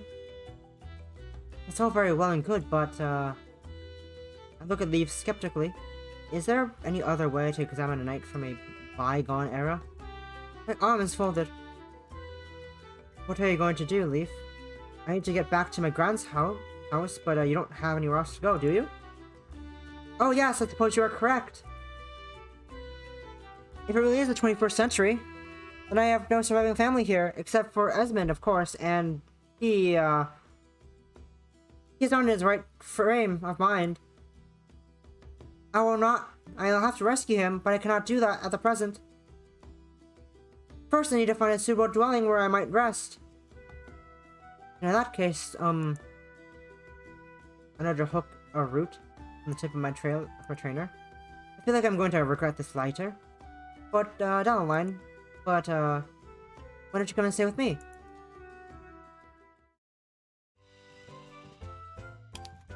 And with that, my throat is dying. It is getting dark outside. I think it's time that we end it off. We end it off there with a nice, cute proposal to stay with me. To stay for the two girls to stay with each other. But first, I must do the thing I stole from Rat. Rat's favorite thing, me gush squats. I only have two. Nothing really. Oh, nothing really happened so far to it. elicit more for a moment.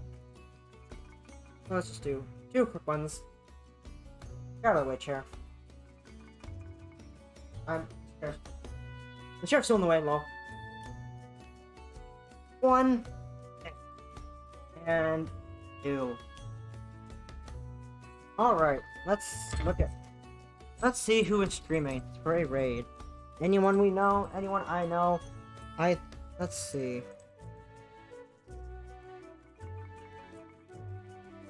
Oh, I know! Someone's live right now. Okay.